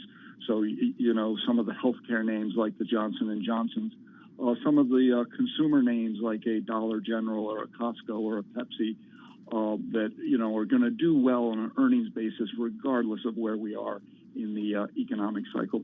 We have seen an earnings recession, Hank, so back-to-back quarters of a contraction in corporate profits. Do you think it's going to get worse throughout 2023? I mean, especially as the interest rate hikes that we've already seen, you know, with long and variable lags just start to slam into the economy. The credit crunch gets worse. Consumers are spending their bank balances and borrowing much more on credit cards. Are you concerned? Well, let's start with corporate earnings. I think there's some tailwinds to earnings that are underappreciated by the market. China reopening, improvement in the supply chain, very significant cost cutting as though we're already in the middle of a recession, lean inventories that will ultimately have to be filled, and then the decline. But is that in preemptive, the corporate moves kind of preemptive? Yeah, it's corporate confidence, CEO confidence, and the way they're doing cost cutting is really indicative of being in a recession, but we're not in a recession right now. Right. Well, and you talked, Matt, you said about individuals. I mean, we've talked about household balance sheets. Here we are still, you know, how much out from the pandemic, and we've gotten reports that they're still doing okay. You mean the consumer? Individuals, yeah. What do you think, Hank? I mean, if you look at all the data, savings, bank account levels, credit card debt, how is the consumer doing? Well, I think the consumer is doing okay. Clearly not as in strong position as they were a year ago with all the transfer payments from the CARES Act and what have you, and the lack of spending. So you're seeing more spending. You're seeing credit card debt go up. But you point out bank savings are still strong. The consumer is still spending. The consumer is 70% of GDP, services and consumer spending. But it certainly bears watching, and particularly if lending standards continue to tighten to the point where we have a credit crunch. But corporate balance sheets are pretty strong, and spreads really haven't widened out. So that's not indicative of a near term recession. And of course, you know, the labor market is structurally very, very strong. Right. And anyone who wants a job can have a job. There's still plenty of job openings for those looking for it. And again, that's not indicative of a recessionary environment. And yet consumer confidence is at a level that's more consistent with a recession. So there are a lot of dichotomies here that the market has to sort out. Matt, why are you shaking your head? I just think I know a lot of kids right now who are changing jobs and finding it more difficult than they had imagined to find another to job. get a new one. And to be fair, they're all the kids that I know in this situation. And by kids, I mean people in their 20s or under 35. Like out of college, a few years or something. They're all in tech. So that's a difficult place to find a job right now. Also, I know that a lot of people, especially in their 20s and 30s, are worried that their that their college loans are about to kick back in. They've had time off Yeah. from paying those bills, and it's about to make their monthly nut a little bit bigger. Yeah, which means they're not going to have money to spend on other things. Yeah. To be continued. Hank Smith, though, thank you so much. Head of Investment Strategy at Haverford Trust Company. As you know, someone that we've been talking to for decades. But I haven't talked to you enough lately, Hank, so I'm looking forward to getting you back on as often as we can. All right, folks, just about 11 minutes left in the trading day. Carol Master, Matt Miller, and this is Bloomberg Radio.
Your company news headlines on Bloomberg Radio. From Bloomberg World Headquarters, I'm Charlie Pellet. We've got the Dow, the S&P, NASDAQ selling off into the close. In fact, we are at the lows of the day right now with a 327-point drop in the Dow, down 1%. NASDAQ giving up earlier gains. NASDAQ is now negative on the day. AT&T is reducing its office footprint and requiring managers to show up in person at least 3 days a week, a move that could prompt some people to quit. That word from CEO John Stankey in an interview with our Matt Miller on Bloomberg Radio.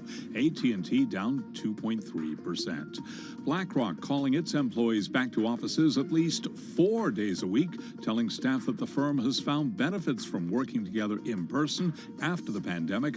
BlackRock down now by 1.5%. Dow member Home Depot has cut its outlook for the year after first quarter sales dropped more than expected. Drew Redding covers home building stocks for Bloomberg, and he was interviewed earlier today on Bloomberg Radio. You know, the company had a lot of tailwinds behind them that are now starting to reverse. And I think the main one, obviously, is that the consumer is under pressure. You've got inflation, which is still high. Real wages have been under pressure for a couple of years now, and we're starting to see credit card balances balloon above pre-pandemic levels. And I think there's just a general sense of uncertainty.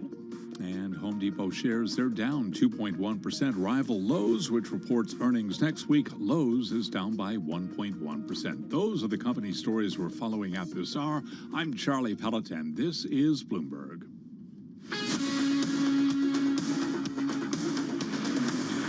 This is Bloomberg Business Week with Carol Masser and Tim Stenevec on Bloomberg Radio. B-L-I-G-I-B-L-E. Eligible. Sorry. We're having a little conversations behind the scenes. You are listening and watching Bloomberg Business Week on this Tuesday. Carol Masser, along with Matt Miller. This is what happens when you work with Matt. Helping me out. You're in like a break while Charlie's doing the news and so on and so forth. And Matt's like, how do I do this? How do I spell eligible? Did you find it? Yeah, well, you were correct. It's one L. I was trying it with two L's. But the reason I was asking, I was writing to Ben Steverman, who is a Bloomberg News reporter. Ben Steverman. Yeah, he put out a story just now on Connecticut planning a $600 million deal that's going to give babies trust funds.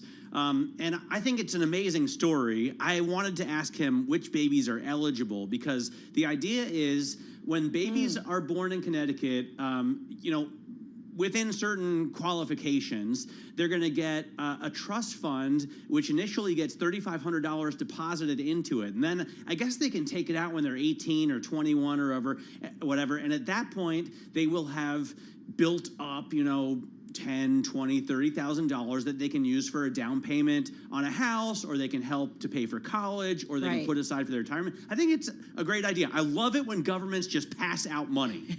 It's like my ideal world. Is there a little sarcasm there? Well, no, because I personally do love it when I get the money. Do you think this is, you said you were looking up eligibility. The other thing is... But don't you think, hold on. Don't you think that in terms of eligibility, I'm curious to see, children were said to receive $500 at birth, $1,000 each additional year that their parents' income remains under a threshold of 3 times the poverty level. Matt, this is about reducing wealth gaps. I'm just saying to give people a leg up. No, I'm all for it. You and I see directly on a daily basis, on an hourly basis, the gaps that are out there. Yes, and it reminds me of, one of the richest people in the world, Paul Tudor Jones, was just doing an event for his Robin Hood charity that he started out to solve this problem, right? Correct. And he points out that poverty takes generational change. If some people are born with parents that can give them the down payment of a house, or help them pay for college, or help them fund their retirement, or even teach them how, they automatically get a huge advantage over other people, and that's what this is trying to fix. Right, and you inherit wealth, and okay. We're going to continue this conversation, I'm sure, at some point. But anyway, it's a story among the most read on the Bloomberg. Hey, right now, over to our TV colleagues to count you down to the close. Beyond the Bell starts right now.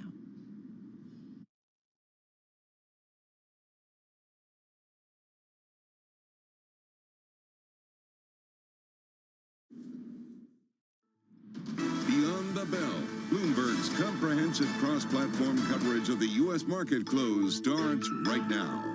And right now, we are 2 minutes away from the end of the trading day. Romaine Bostic alongside Scarlet Fu. We're counting you down to the closing bell. Here to help take us beyond the bell. It's a global simulcast with Carol Masser and Matt Miller. Welcome to our audiences across Bloomberg Television, Radio Originals, and those folks streaming on YouTube. Interesting day here. We've opened in the red across the board. It looks like right now, the only major indice that's going to finish in the green is the NASDAQ 100. Everything else, Carol, in the red. Yeah, we've seen some selling, right, in this last, half hour or so of trading. So a little bit more of a negative tone. But you guys, we talked about it earlier, very much broad-based selling if you look at the major equity averages. Investors just not keen on this market at all, Matt. Yeah, no. And obviously, you may not want to be holding the hot potato, or you don't want to be looking for a chair when the music stops, right? The debt ceiling meeting right now seems to be important to investors, and we don't know how long it's going to last. I did see the headline, which I'm sure you guys saw as well, that President Biden is going to cut short his Asia trip in order to focus on these negotiations. Maybe that means that they're more difficult than he thought. Maybe it means they're making up some ground here. Whatever the case may be, this seems like the kind of thing that you don't want to be holding stocks for. You want to wait until you know what's going on and have more visibility. Yeah, except that people continue to flock to what they think are the safe havens in this market, which is not what you'd expect. It's not utilities, it's not healthcare, it's not consumer staples, it's the big tech names, specifically Alphabet, right? Right.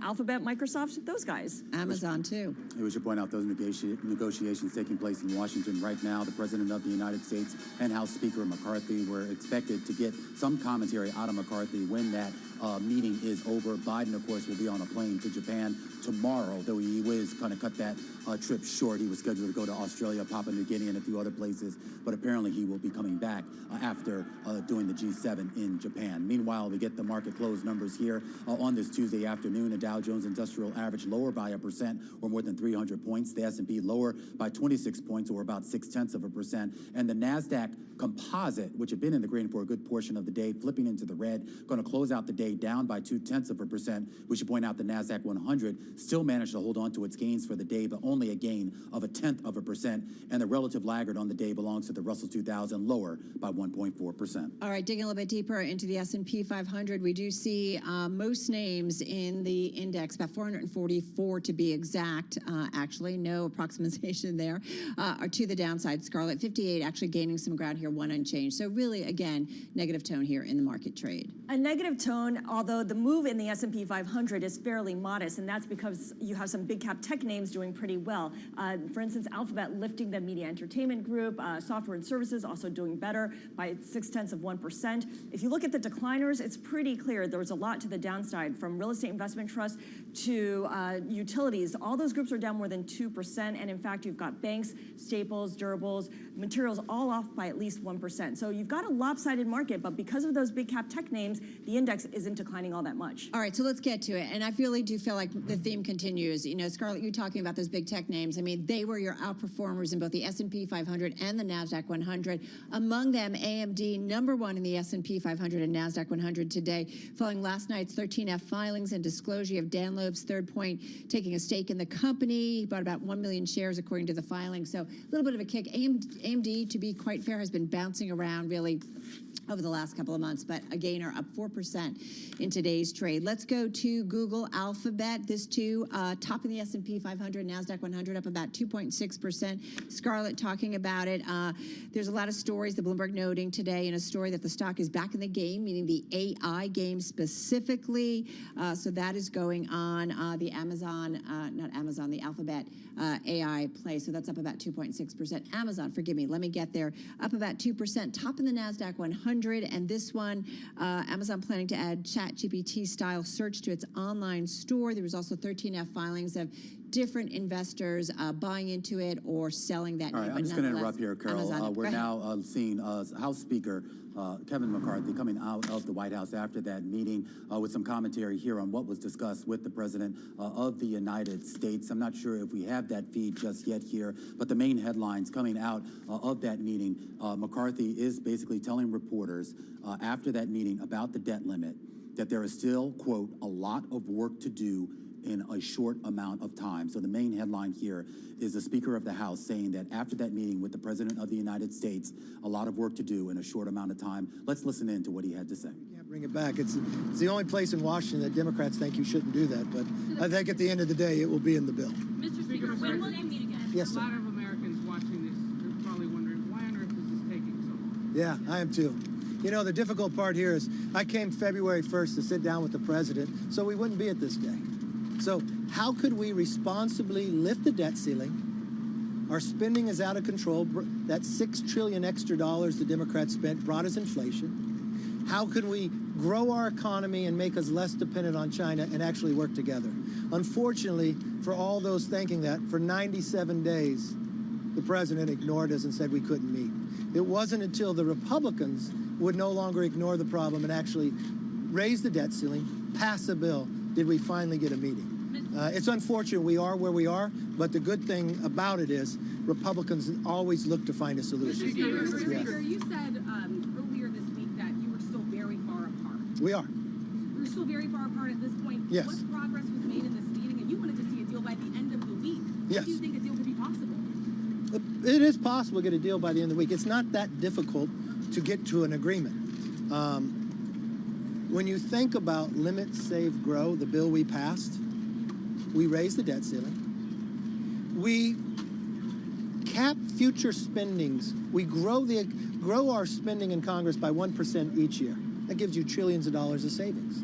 We bring back money that we have already appropriated from the taxpayer that wasn't spent in a pandemic. We put in work requirements that the president voted for as a senator that in Wisconsin just a couple months ago passed by 82%. It lifts people out of poverty, put them into jobs. What that does is helps our supply chain. So no longer do we borrow money from China to pay people not to work. And the only thing we're talking about are able-bodied people with no dependents. That's all you're talking about. It's already in place in certain areas. And so then we make ourselves more energy independent. We change the red tape that we can actually build things in America. So the roads we want to build, the energy projects we want to build to become energy independent. So it lowers the price to Americans, but at the same time creates more jobs and the economy gets stronger. I would think this opportunity to ask you, why this Congress is not putting any pressure on the Lebanese political class to elect a president? I'm taking this opportunity because it's very... All right, come back to me when we're not talking about the debt ceiling. But this situation is still unresolved. The president, as you know, is about to head overseas for the G7. Should he stay put and not go? Look, the president is the president of the United States. He can make his decisions of what's best and how to use it. The president has now, what has changed in this meeting is the president changed the scope of who's all negotiating. Instead of all the four leaders, it's really he's finally taking Leader McConnell's advice that he's applied to him. The same advice you gave to President Trump that it worked out, same advice to President Obama and others. Appoint somebody from the president's team who can work with the speaker's team to see if we could come to an agreement. That is what the decision was made in this meeting. So the structure of how we negotiate has improved. So it now gives you a better opportunity. Even though we only have a few days to get it done, had we done this back 97 days ago, we'd already have a bill passed. Yes, ma'am. The White House keeps slamming Republicans for cuts to veterans benefits. My understanding is the Appropriations Committee rolled out funding that is $18 billion above fiscal year 2023 levels. Can you confirm that, and then also talk about whether the White House is negotiating in good faith, and when's your next meeting going to be? Look, great question. As you really know, is for many times the White House and the president would say Republicans are going to cut the veterans. We would say that was a lie. Today, out of appropriations, it was proven it was a lie. We actually increased spending for our veterans. It's like any other household. You prioritize where you spend your money. The real question is, how much debt is too much? We're at $32 trillion almost, 120% of our GDP. That means it's larger than our economy by 20%. This is the equivalent of your child having a credit card and they hit the limit again and again and again. And every year when your child hits the limit, all you do is increase the limit. Well, it comes to a point now that you can't afford it. So do you just increase the limit again, or you actually take a serious thought of where you're spending your money? You're still going to fund the things that are most important to you, but you're going to eliminate the waste. Maybe you don't go to Starbucks every single day. Maybe you don't waste the money there. The president just now appointed individuals we will set. I would like to meet today, actually, and just start meeting until we get this done. Yes. Well, that's all up for negotiation. Inside the Republican bill, we lifted it for $1.5 trillion. I mean, when you think about it, the spending has gotten so far out of control. We already borrowed $1 trillion this year. And think about what that means to the average American. We are borrowing money. We are borrowing your future for things that are being wasted upon today. For more than $1 trillion, that means China is funding this. We need to change that behavior and make America stronger, less dependent on China, and actually curb inflation. Yes, sir. Speaker McCarthy, what is your level of optimism that this is all going to get resolved? You know, look, if this is where we were in February when I first came down, I'd be very optimistic that this would get solved right away. The structure has changed, so we're in a better process. Rich, you want to say anything else? Well, let me. 7 of the last 10 debt ceilings have carried something else. What the Speaker and I are advocating here is not unusual. It's more common than not. A perfect example of it is the congressional review acts that we've been voting on periodically in Congress to overturn was done on a debt ceiling during the Clinton administration. So this shouldn't be this hard. Number one, we know we're not going to default. They know it, we know it. We're running out of time. And just finally, as the speakers pointed out, the president's agreed to designate somebody to be the lead, as I recommended to President Trump in 2019 when we faced the same situation. Do you think he wanted to negotiate with Speaker Pelosi? Of course not. I said, you have no choice. Yes, ma'am. Go right ahead. Can you talk about your discussions during the meeting on the work requirements? Are you just discussing TANF changes now, or is Medicaid and SNAP requirements still on the table? Look, I'm not going to negotiate with all of you. We know where we need to get to. We know what bill we have passed. Look, the way the founders have developed this country, which is an unbelievable country, you lend your voice to your elected officials. The House passes a bill, the Senate passes a bill, and then you go to conference. Unfortunately, the House is the only body that has passed a bill and raised the debt limit. We are now 15 days away from hitting this limit. Republicans didn't sit back and wait until Janet Yellen told us when the deadline was. We passed it long before she ever said June 1st was coming, because we didn't want to put America into jeopardy like this. And so we have worked to try to solve problems. Just as you looked at Title 42 being lifted on the border, we didn't ignore the problem like the White House. We actually put a border control bill out there so we can secure our borders. And what happened this weekend? A person on the terrorist watch list from Afghanistan was just coming across this border. Why? You know, we caught more people in the month of February on the terrorist watch list than we caught the entire time of the last administration. You can't keep ignoring problems. You got to find solutions. And that's what the Republicans and the House have done. Yes, ma'am. Thank you so much. What do you tell the world who is looking at you now and concerned about possible default and the implications in the global economy? Look, I think America is the #1 economy in the world. And when we get done with this negotiations, America's economy is going to be stronger, because we're going to make the American economy stronger by putting more people back to work, lifting them out of poverty, lowering our energy costs, and more importantly, curving our spending at the runaway. So as the world looks around and look back at America, said they were spending too much, they won't be able to say that when we're done.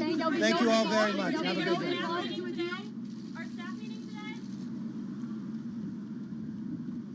All right, everybody, you are listening and watching Bloomberg Business Week. Carol Massar along with Matt Miller. You were just listening to U.S. House Speaker Kevin McCarthy, also Senator Mitch McConnell making some comments from the White House following the debt ceiling meeting that they had with President Biden. We know President Biden is scrapping planned stops for his travel that's coming up. He is headed to Japan, but he's not going to go any further, it looks like, after that G7 meeting. He wants to come back to the United States to continue these negotiations with Republicans over raising the debt ceiling. So, yeah, back and forth it continues. But as Kevin McCarthy reminded us, he was talking with the president back on February 1st to asking get something done. Yeah. Right? And, you know, let's bring in A Bloomberg. meeting. Yeah. Government reporter Jack Fitzpatrick. He's in Washington, D.C. Just to ask, Jack, why didn't the president pay more attention to this sooner? Was he just too busy with other things, or was he trying to push Congress to the brink? I think he was trying to push Republicans. I think on one hand there was some skepticism among Democrats and maybe in the White House specifically that Republicans could actually pass their own debt limit bill. We saw that they did do that. It was almost a unanimous vote from House Republicans, and there was some skepticism that they could do that and I guess put the ball in Democrats' court. The White House had been holding out for, they wanted to see a clean deal and say, look, especially if the Republicans weren't able to pass their own bill, they'd want to make their case for just an increase or suspension with none of these fiscally conservative concessions. Yeah, I'm going to break in, Jack, because Chuck Schumer is speaking right now. Let's listen to the Senate Majority Leader.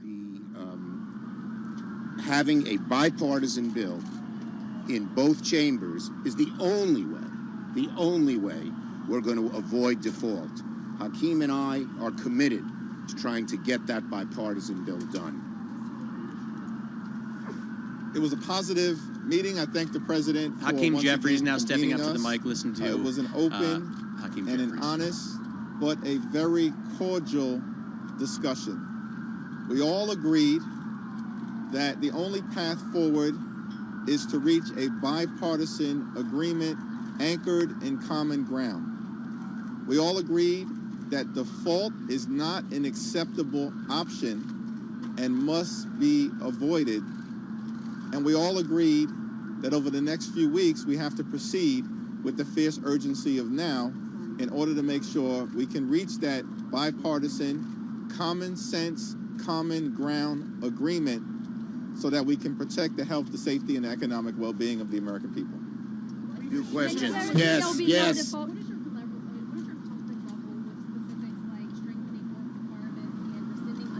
Yeah, we're not going to get into negotiations out here. We have to come to common ground. That's the only way this has ever gotten done. It has never gotten done with one party saying you have to do it my way. You have to get both parties in both houses together. Yes. Well, you'll know it when you see it, and that what that means is that we'll not sacrifice our values. They'll probably not sacrifice their values, but we'll have to come together on something that can avoid default. Default is a disaster. Full stop. And everyone understood that in the room. I was glad to see that everyone understood what a disaster default was. Senator, you're closer to a deal today than you were a week ago. You said it was productive. Yes, I think it was, as the leader said, it was a much more cordial meeting. There were honest and real discussions about differences that we have on a whole variety of issues, but it was all respectful, and that was a good sign as well. Okay? Do you want to say one thing? Go ahead. It was difficult, has it been? I know this is kind of new for you, but if both of you could speak to the challenge, because our commander-in-chief is a tough negotiator. Well, President Biden has done an extraordinary job of bringing us together last week, setting in motion staff discussions that have been positive and productive over the last several days, and then bringing us back together to have another positive discussion with a clear path forward in terms of reaching an agreement, because default is not an option. Everyone agreed that that was the case. A default will be a disaster for the American people. It would trigger a job-killing recession. Default would crash the stock market and hurt the retirement security for millions of older Americans, and a default would dramatically increase costs on people all across the country. And it was a very positive development that everyone agrees we're going to work with the fierce urgency of now over the next week or two, reach an agreement, avoid the default, and continue our efforts to be there for everyday Americans. The thing that you'll give the last question, but one thing I want to say, what gave me the most hope, and there were a bunch of things, is that everyone, including the speaker, agreed we need to be bipartisan. The idea of having a partisan bill we knew would get us nowhere, and everyone freely admitted that in the room. Last question. Clarifying something that McCarthy said, he said the president appointed appointees or negotiators. What does that mean? Is it new staff? Are you getting No, well, who are those people? I'll let the president talk about that, but the bottom line is the bipartisan negotiations that we've had are going to continue, but there'll be a few additional players added to those. Thank you, everybody. All right, so that was Chuck Schumer and Hakeem Jeffries speaking after we heard from Mitch McConnell and Kevin McCarthy. We're still speaking with Jack Fitzpatrick, Bloomberg News Washington reporter, down in the Capitol. So basically, Jack, where we left off, you were saying that the president didn't want to negotiate with Republicans on this. They want a clean bill. And what, they felt like waiting till the last minute to negotiate was the best way to get what they wanted? I think they wanted to see if Republicans would try and fail to get those votes.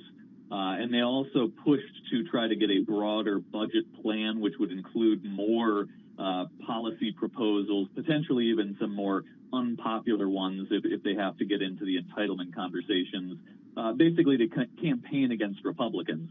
It did not work out the way the Democrats thought it might, when Republicans succeeded in passing their own bill, which really puts the onus on the Democrats to come up with a response. And this does seem to be a development, especially the emphasis that you heard Senator Schumer putting on this has to be bipartisan, and we're not going to get the Republicans to sacrifice their values. There seems to be a growing acknowledgement that they do have to meet in the middle, and both sides have to make some sort of concession here. Jack, politics at play. I've seen this movie before. Having said that, you did hear Senate Majority Leader Chuck Schumer saying that yes, when asked if closer to a deal. So you had him saying that. You had McCarthy saying that we could have a deal by the end of the week. You had Schumer saying bipartisan, that even McCarthy agreed that it has to be a bipartisan deal. Have we made progress? Are you seeing any signs of progress in this? How do you figure out how much is politics and how much is indeed progress to getting something done? I think the primary point that where you can see progress is the acknowledgement from Democrats that they're going to have to meet in the middle. If both sides are totally convinced that they have to make concessions, it's not very difficult to figure out. You can come up with spending cuts, but not as steep as the Republicans called for. There are a bunch of policy proposals Republicans have made. They can essentially meet in the middle on that. But the big step forward and the most important step in all of this is the fact that both sides agree now they have to meet in the middle, and neither side seems to be making the argument that the other side's stance on this is totally illegitimate. That's the biggest step toward a possible eventual deal. So what kind of restraints on spending do you expect we're going to see? There was a lot of talk about a work bill. McCarthy mentioned that President Biden had voted for it as a senator. Is that going to be something that's a part of this? That is one of the more difficult parts, probably, to get into the conversation about stricter work requirements for things like nutrition benefits and Medicaid. The nutrition benefits side of that would usually be negotiated in a broader farm bill, which they do every 5 years. And there's sort of a political balance there because it's tied to farm subsidies, which Republicans want. The lower hanging fruit may be discretionary spending caps, which just puts a limit for a certain number of years on how much they can spend in the annual funding bills. Also, they can rescind unspent money that was appropriated for COVID purposes. Mm-hmm. That is probably another sort of lower hanging fruit in all of this. Those two, not that we can rule out the stricter work requirements or also the energy permitting measure. That's right. A little closer to the center than the work requirements issue. Jack Fitzpatrick, one last question very quickly, 20, 30 seconds. That President Biden is scrapping plans for a further trip when he's overseas or a longer trip when he's overseas in Japan for that G7 meeting. Does that also signal to you politics or that we're getting closer to a deal? Just quickly. Probably both. The pressure is on to get a deal, and it could be as early as the beginning of June. So clearly he understands the pressure is there to get something done soon. Always appreciate your input. Jack Fitzpatrick, Bloomberg Government Congress reporter, joining us, of course, on the phone following these negotiations that are going on. Let's get a quick check on what's going on in the world of business. Some news after the close on New York Community Bancorp. Here is Charlie Pell. Hi, thank you very much. And here's what's going on. The Dow, the S&P, NASDAQ, all declining today. We had the S&P ending the day at session lows down 26, a drop there of just about 0.6%. New York Community Bancorp says the FDIC will sell 39 million shares in an offering. Also a headline out of WeWork. It says Chairman and CEO Sandeep Mathrani will be stepping down. Again, those headlines right now on the Bloomberg Professional Service. We will have more details as they become available. House Speaker Kevin McCarthy says a deal to raise the debt ceiling and avoid an unprecedented default is possible within days, but acknowledged that both sides are still far apart after his latest meeting with President Biden. As I mentioned, stocks closed at session lows, a wave of selling into the closing bell today, with the S&P ending the day at 4109, down 26 points, a drop there of 0.6%. NASDAQ down 22, a drop there of 0.2%. The Dow down 336, down 1% today. Should point out that the Dow is now negative on the year, down by 0.4% for all of 2023. The 10-year 3.53%, with the 2-year 4.07%. Spot gold down $27 the ounce to $19.89, down 1.3%. And West Texas Intermediate crude down 0.8%, $70.75 a barrel. Again, recapping stocks lower today. The S&P tumbled 26 points. Session lows down 0.6%. I'm Charlie Pellet, and that is a Bloomberg Business Flash. All right, Charlie, thank you so much. Just quickly, Charlie mentioned New York Community Bank Corp. saying the FDIC, as receiver for Signature Bridge Bank, has agreed to sell in an underwritten public offering 39 million shares of NYCB's common stock owned by FDIC receiver. NYCB isn't selling shares, will not receive the proceeds. Just want to point out that shares of NYCB dropped as much as 4% in the aftermarket, still down about 0.5%. All right. No easy segue. We're just going to go to Tesla because their annual general meeting kicked off at, I think, 4 p.m. Wall Street time. A lot going on. You've also got Elon buying a company for Twitter. There's just so much we want to get to with Bloomberg News co-host of Bloomberg Technology, Ed Ludlow. He is with us from our San Francisco bureau, apparently growing a mustache. Who knew? What's up with that, Ed? That was off the record, Carol. Oh, well, you can't hide it, kiddo. There's video. You're going out on YouTube. You're going out. It looks good. For our Bloomberg radio Originals. listeners, I will say I think it looks fantastic. Either that or you just got up really late this morning and didn't have time to shave. Let's go with the latter on the record. The astute, eagle-eyed Twitter followers will know that I go on vacation tomorrow night, and the moustache, I cannot confirm nor deny. You guys are such rebel. Tesla's AGM. How about that, guys? Yes. So let's talk about what's at stake here, Ed, because there have long been complaints about corporate governance at Tesla. Yeah.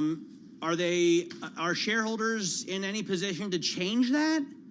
They are voting with the company, in the early exchanges of this. And the two key lines are, first, that J.B. Straubel has been voted into the company's board.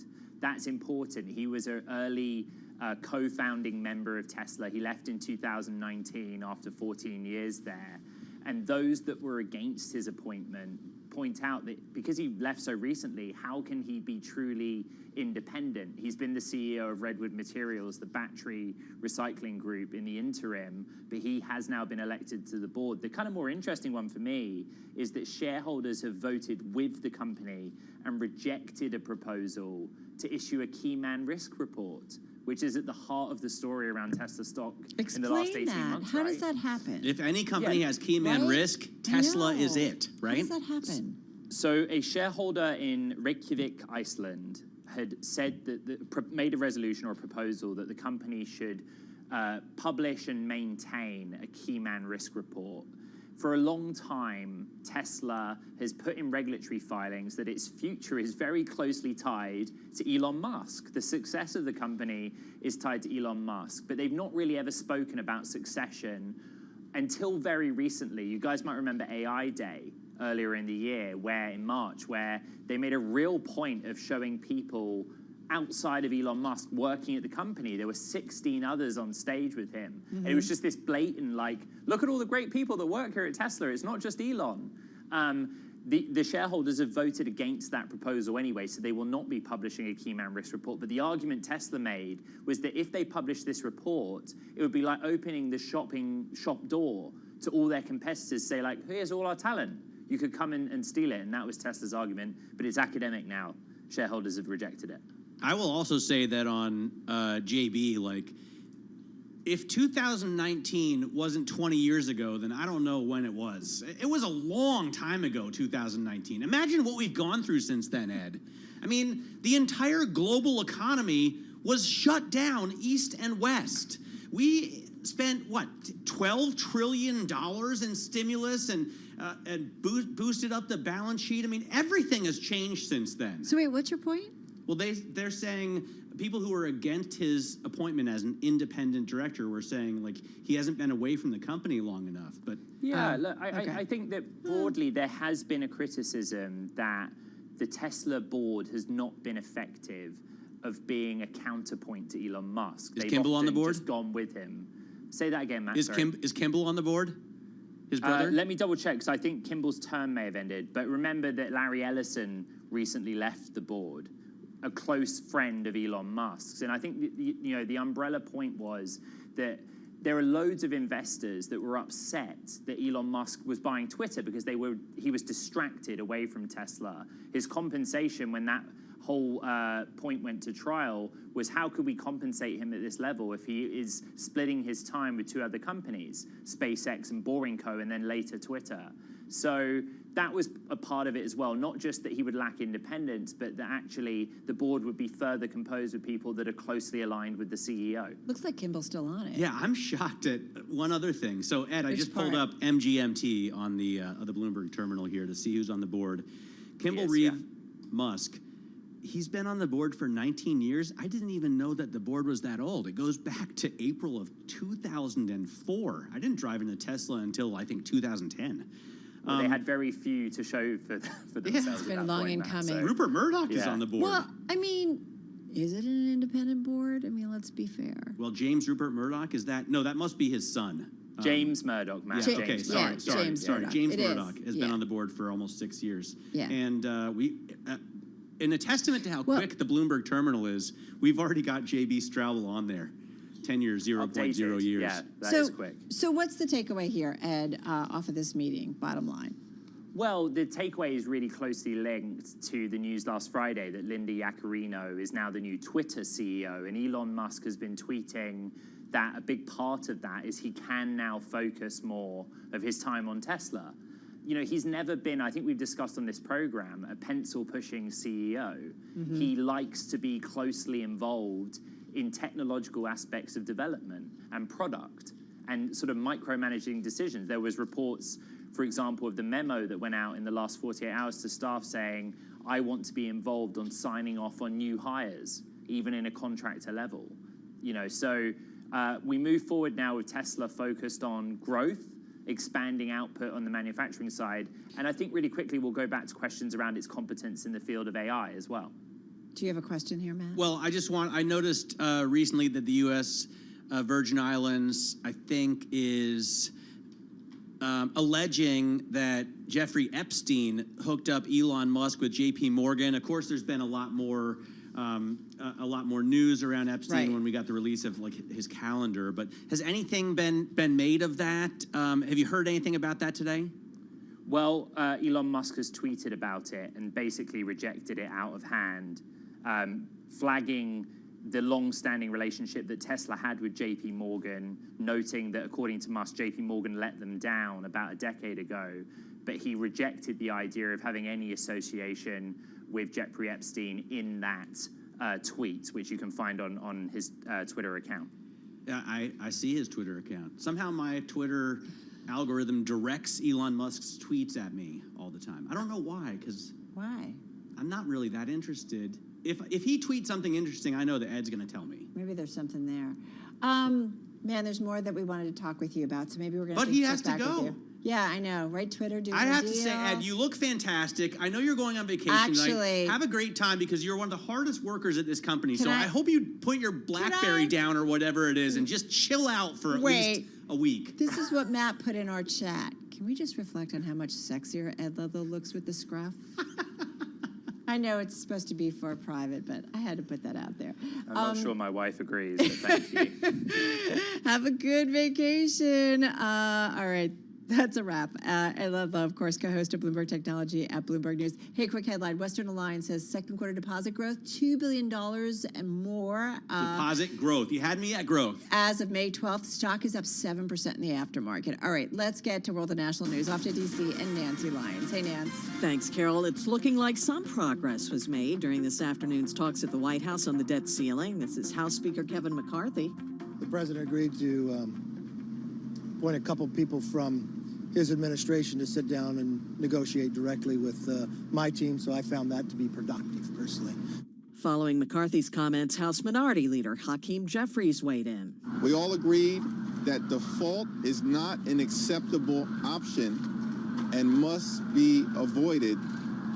And we all agreed that over the next few weeks we have to proceed with the fierce urgency of now. Congressman Hakeem Jeffries, President Biden is set to travel to Japan tomorrow for the G7 summit, but is cutting short his visits to Papua New Guinea and Australia following that summit. Those who led the two banks that failed and resulted in a federal takeover say they could have survived. They've been testifying today before the Senate Banking Committee. Gregory Becker, the ousted chief executive of Silicon Valley Bank, told Senator Tim Scott that regulators' warnings were taken seriously and the bank could have handled depositors' withdrawals. We certainly felt that we had ample liquidity and were able to, even with the fastest bank run in history, we could have handled even more. The ability to cover that amount of outflow, we certainly felt showed that we had ample liquidity. Senator Mark Warner pointed out that social media inflamed the bank runs. In Washington, Irv Chapman, Bloomberg Radio. Global news 24 hours a day, powered by more than 2,700 journalists and analysts in over 120 countries. I'm Nancy Lyons. This is Bloomberg.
news, headlines, and breaking news 24 hours a day at Bloomberg.com, on Bloomberg Television, and the Bloomberg Business app. This is a Bloomberg Business Flash.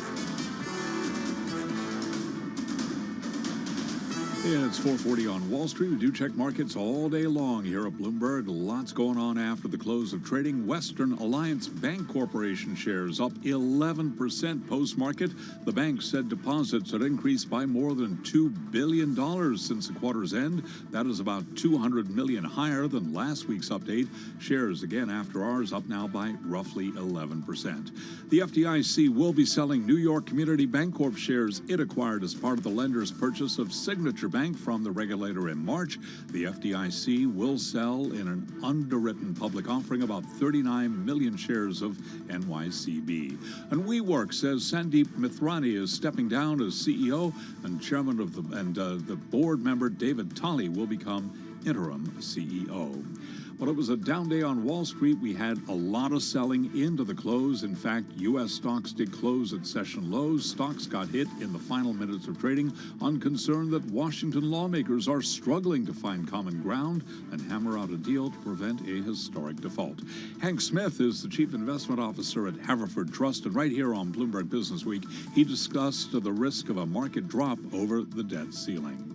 You have that risk happening right now if, in fact, Janet Yellen's correct and the ex-date is June 1st. You could see a collapse in the market as a way of the market expressing to Congress and the president, let's get this debt ceiling raised. So that is a distinct possibility. And again, the Dow was down 1% today. It is now negative for all of 2023 by 0.4%. 10-year at 3.53%, the 2-year 4.08%, spot gold 19.89 the ounce, down 1.3%, Bitcoin down 1.4%, 26,964 on Bitcoin, and crude down 0.8%, 70.56 a barrel. Again, spot gold down 1.3%, 19.89 the ounce. Briefly, after earnings, Home Depot today down 2.1%. Rival Lowe's down 1.2%. I'm Charlie Pelleton. That is a Bloomberg Business Flash. It is indeed. All right, Charlie, thank you so much. I feel like, every day we get a bunch of headlines out of China, and the most recent, or at least overnight, China's economic recovery losing some momentum after we saw an initial burst in consumer and business activity early in the year. So it's been prompting some calls for more policy stimulus to bolster growth. But I do feel like, Matt, on any given day, we're either seeing the Chinese government get more involved in a sector, or there's concerns again about transparency, or just figuring out China's role going forward. Yeah, I mean, I also think the next chapter, investors are hungry for more information on China, right? Absolutely. Investors here, I think, would like to know as much as possible and would like to get more insight on and understanding on how China works. Right, and I think we thought we had the playbook, and there's actually, our next guest has written a book that's called The New China Playbook, Beyond Socialism and Capitalism. Keiyu Jin is the author. She's also professor of economics at the London School of Economics. She joins Matt and me here in studio. Keiyu, really good to have you here with us. We only have 6 minutes. I wish we had like 20, because I love this subject. But our Adam Minter wrote a story about what the West gets wrong about China. What do we get wrong in our conversations, our questions, and thinking about what China is up to right now? Well, first of all, that there's only one model that can work, Western-style capitalism, where China has... That we believe that that's the only thing that can work. And that China has a centralized approach dominated by an almighty state. It's not at all like that. It's the decentralized economic mechanisms, the mayor economy, which I wrote about, that has galvanized creativity, innovation, pushing for reforms, and even protecting the environment. So how, aside from reading your book, which I'm sure is a great step, right? How can investors better understand the Chinese economy, how it works, when we're constantly looking at headlines that are rife with I don't know if misinformation is too strong, but definitely they're biased, right? Right. It's really important to separate hype from reality and the macro versus micro. And even if the great leaders of any country, US and China, say a lot of things, you might want not to read too much into the message and see what's actually going on the ground. People who visit China will have a better view. People who look at data, which my book does, and systematic evidence will understand better. But right now, there's a coexistence of irreconcilable things that the West believes that can actually coexist at the same time in China. But getting on the ground is kind of what I was where I was going. Do you tell your students, go to China? I mean, you can read my book, right? And you can study the country all you like, but if you don't go there, you're never going to really understand how this society works. If people can go there, they'll form a much more positive impression than if they won't. But it's also important to suspend this cultural and historical lens and this bias that we inherently have and look at China in a different perspective, see it for its own, see through a different lens. Well, all right, slow down for a second, because what I mean, many would say, you know, what is it in terms of China about human rights and restrictions? That's true, right, in terms of what's out on social media. But are you saying that folks in China, they're kind of comfortable with that and that protectionism that their leaders are giving them? There's an implicit contract historically, since history, between the people and the government, that there's some level of deference, although not blind submission, in exchange for security, government accountability, responsibility, and economic delivery. That still holds today. They should talk to people on the ground, and Chinese people, ask them what they feel about these political Everybody, issues. though, help me out here with the younger generation. Like, there's certainly stories about, you know, unemployment rate in China is surging to a record of 20%. Tell me that there aren't younger Chinese individuals who are like, this isn't working for me. The new generation is super important for China's future. It's going to shape it and its meaning in relationship with the world. They're a positive force because, look, they like to spend and borrow, not as save as much. And they're quite open-minded and their values converge with the West. But today, the pressing problem is that education has raced ahead of the economy, and many of the highly educated are not productively deployed. We do see an opaqueness, though, right? When Jack Ma disappears, Right. or when a Bloomberg journalist is arrested and not heard from for a year, that's difficult for us to wrap our heads around. Is that something that Chinese people grow up understanding? Is that something that Chinese people accept? And what are we getting wrong about that? Because that's happening. Yeah, that spooks people. That spooks investors and confidence, which is what is missing the Chinese economy today. But look, you know, the old playbook was about building factories, industrialization. You didn't need that much investor. Wait. Go back to like missing journalists or missing Jack Ma. Jack Ma is called back now. He's needed. But a year later. But it was Yes. really odd, right? And here's a very prominent, you know, technology global figure and someone that China was proud of in terms of what he had built. So what did we get wrong about that, or how do you? In the U.S., capital can arguably rises above politics. In China, that can never be the case. This is why China is not a capitalist society. Jack Ma, without going to his exceptional case, is now needed. Very much entrepreneurs like him because the economy is needed. And so, important thing to know is that policy can shift radically, change dramatically. Never read anything as permanent. But are you saying that it's okay for a government to just disappear people? That makes investors. Does that not make you uncomfortable, even as a citizen? That would worry me as a person who lives there. It's not okay at all. And the government is learning the painful lesson of by seeing that the economy hasn't rebounded as quickly, that investors are not rushing back to look into China, that private entrepreneurs might be holding back. It's all happening today. That's a lesson. KU, what is the global value chain going forward and China's role in that? Because it's been the manufacturer to the world, and we all benefited by it, right? Goods cost very little. But what is, you know, their value chain going forward? China's aspiration is not really to become like a U.S. It wants to be a bigger, smarter Germany. That means bolstered by the triangle of AI, communications, and data. They want to think themselves as a technical industrial power, not a knowledge financialized economy like the U.S. But can they get there with the concerns and kind of nervousness that many other worlds feel right now? No, you see, when it comes to China? This is why it's so hard to read China, right? Yeah. It's so hard to read. If you step from outside, you're thinking, oh, this environment can never foster innovation. I don't agree necessarily with that, because on the ground, the domestic innovation system is all-encompassing. This is a massive market. Foreign companies think that this is the fitness ground to train their own companies. And there's a close proximity between AI, autonomous vehicles, and chip industries that stimulate demand. So I wouldn't underestimate China's central advantages in technology. We ran out of time. Come back. We need more time. I'd love to. Thank I you. wish we had It's more. great to be with you guys. I wish we had more time. So come back and let's continue this. Wonderful. I would Thank love it. KU Jin, professor of economics at LSE, the London School of Economics. Her book is called The New China Playbook: Beyond Socialism and Capitalism. It is out now. This is Bloomberg.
company news headlines on Bloomberg Radio.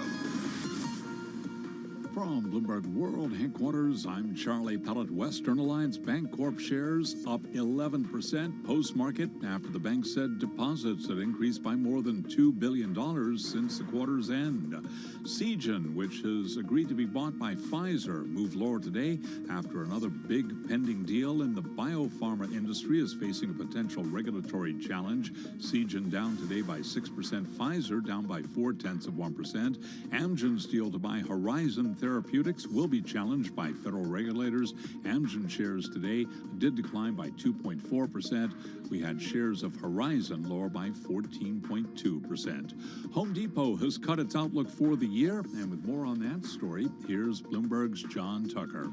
Charlie, it's a sign that economic uncertainty is leading to a pullback in home improvement spending. Home Depot says comparable sales are now forecast to decline as much as 5% this year. Follows a bad start to the year impacted by lumber, deflation, and bad weather. The retailer had previously predicted sales would remain flat this year. It now says demand is softening more than it expected. The first quarter results show the company's performance is starting to lag after several years of soaring home improvement spending that was sparked by a booming housing market and stimulus payments that let consumers invest in their homes during the pandemic restrictions. Charlie? And it's John Tucker reporting. Home Depot down 2.1%, rival Lowe's down by 1.2%. Those are the company stories we're monitoring this hour. I'm Charlie Pellet. This is Bloomberg.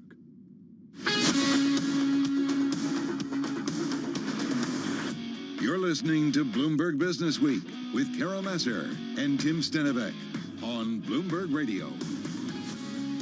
Matt Miller in the Bloomberg Interactive Broker Studio with a cold Carol Masser. And I'm yawning because I'm cold. Should we get you a blanket? No. Oh my God, I need a heater. It's so cold in here. You can wear my suit jacket if you want. While we go over to Washington, D.C. Nancy Lyons joins us, World National News in the Bloomberg 99.1 newsroom. Nancy? Thanks so much, Matt. House Speaker Kevin McCarthy is sounding optimistic after his meeting this afternoon with President Biden on raising the debt ceiling. It is possible to get a deal by the end of the week. It's not that difficult to get to an agreement. McCarthy's Democratic counterpart, House Minority Leader Hakeem Jeffries, agrees they can reach a deal. We all agreed that the only path forward is to reach a bipartisan agreement anchored in common ground. Again, Congressman Hakeem Jeffries. President Biden and McCarthy designated negotiators from their staffs to continue discussions after today's meeting. Those talks, according to McCarthy, could begin as soon as this evening. President Biden, who is leaving for a G7 summit in Japan tomorrow, will cut short his overseas trip after that summit and will return back to the U.S. on Sunday. Well, Congress is trying to get ahead of artificial intelligence. The Senate Judiciary Committee heard today from Sam Altman, the head of the popular artificial intelligence company ChatGPT. I think if this technology goes wrong, it can go quite wrong, and we want to be vocal about that. We want to work with the government to prevent that from happening. Altman told lawmakers his biggest fear is if the technology causes significant harm to the world. The Justice Department is announcing several arrests of people in the U.S. trying to send sensitive U.S. technologies to Russia and China. The arrests involve third-party companies allegedly trying to ship the high-tech parts to be used to construct weapons of war. These technologies include military tactical equipment, airplane braking technology, and quantum cryptography. That's Assistant Attorney General for the Department's National Security Division, Matt Olson. He says the arrests were due to the efforts of its new disruptive technology strike force. Global News 24 hours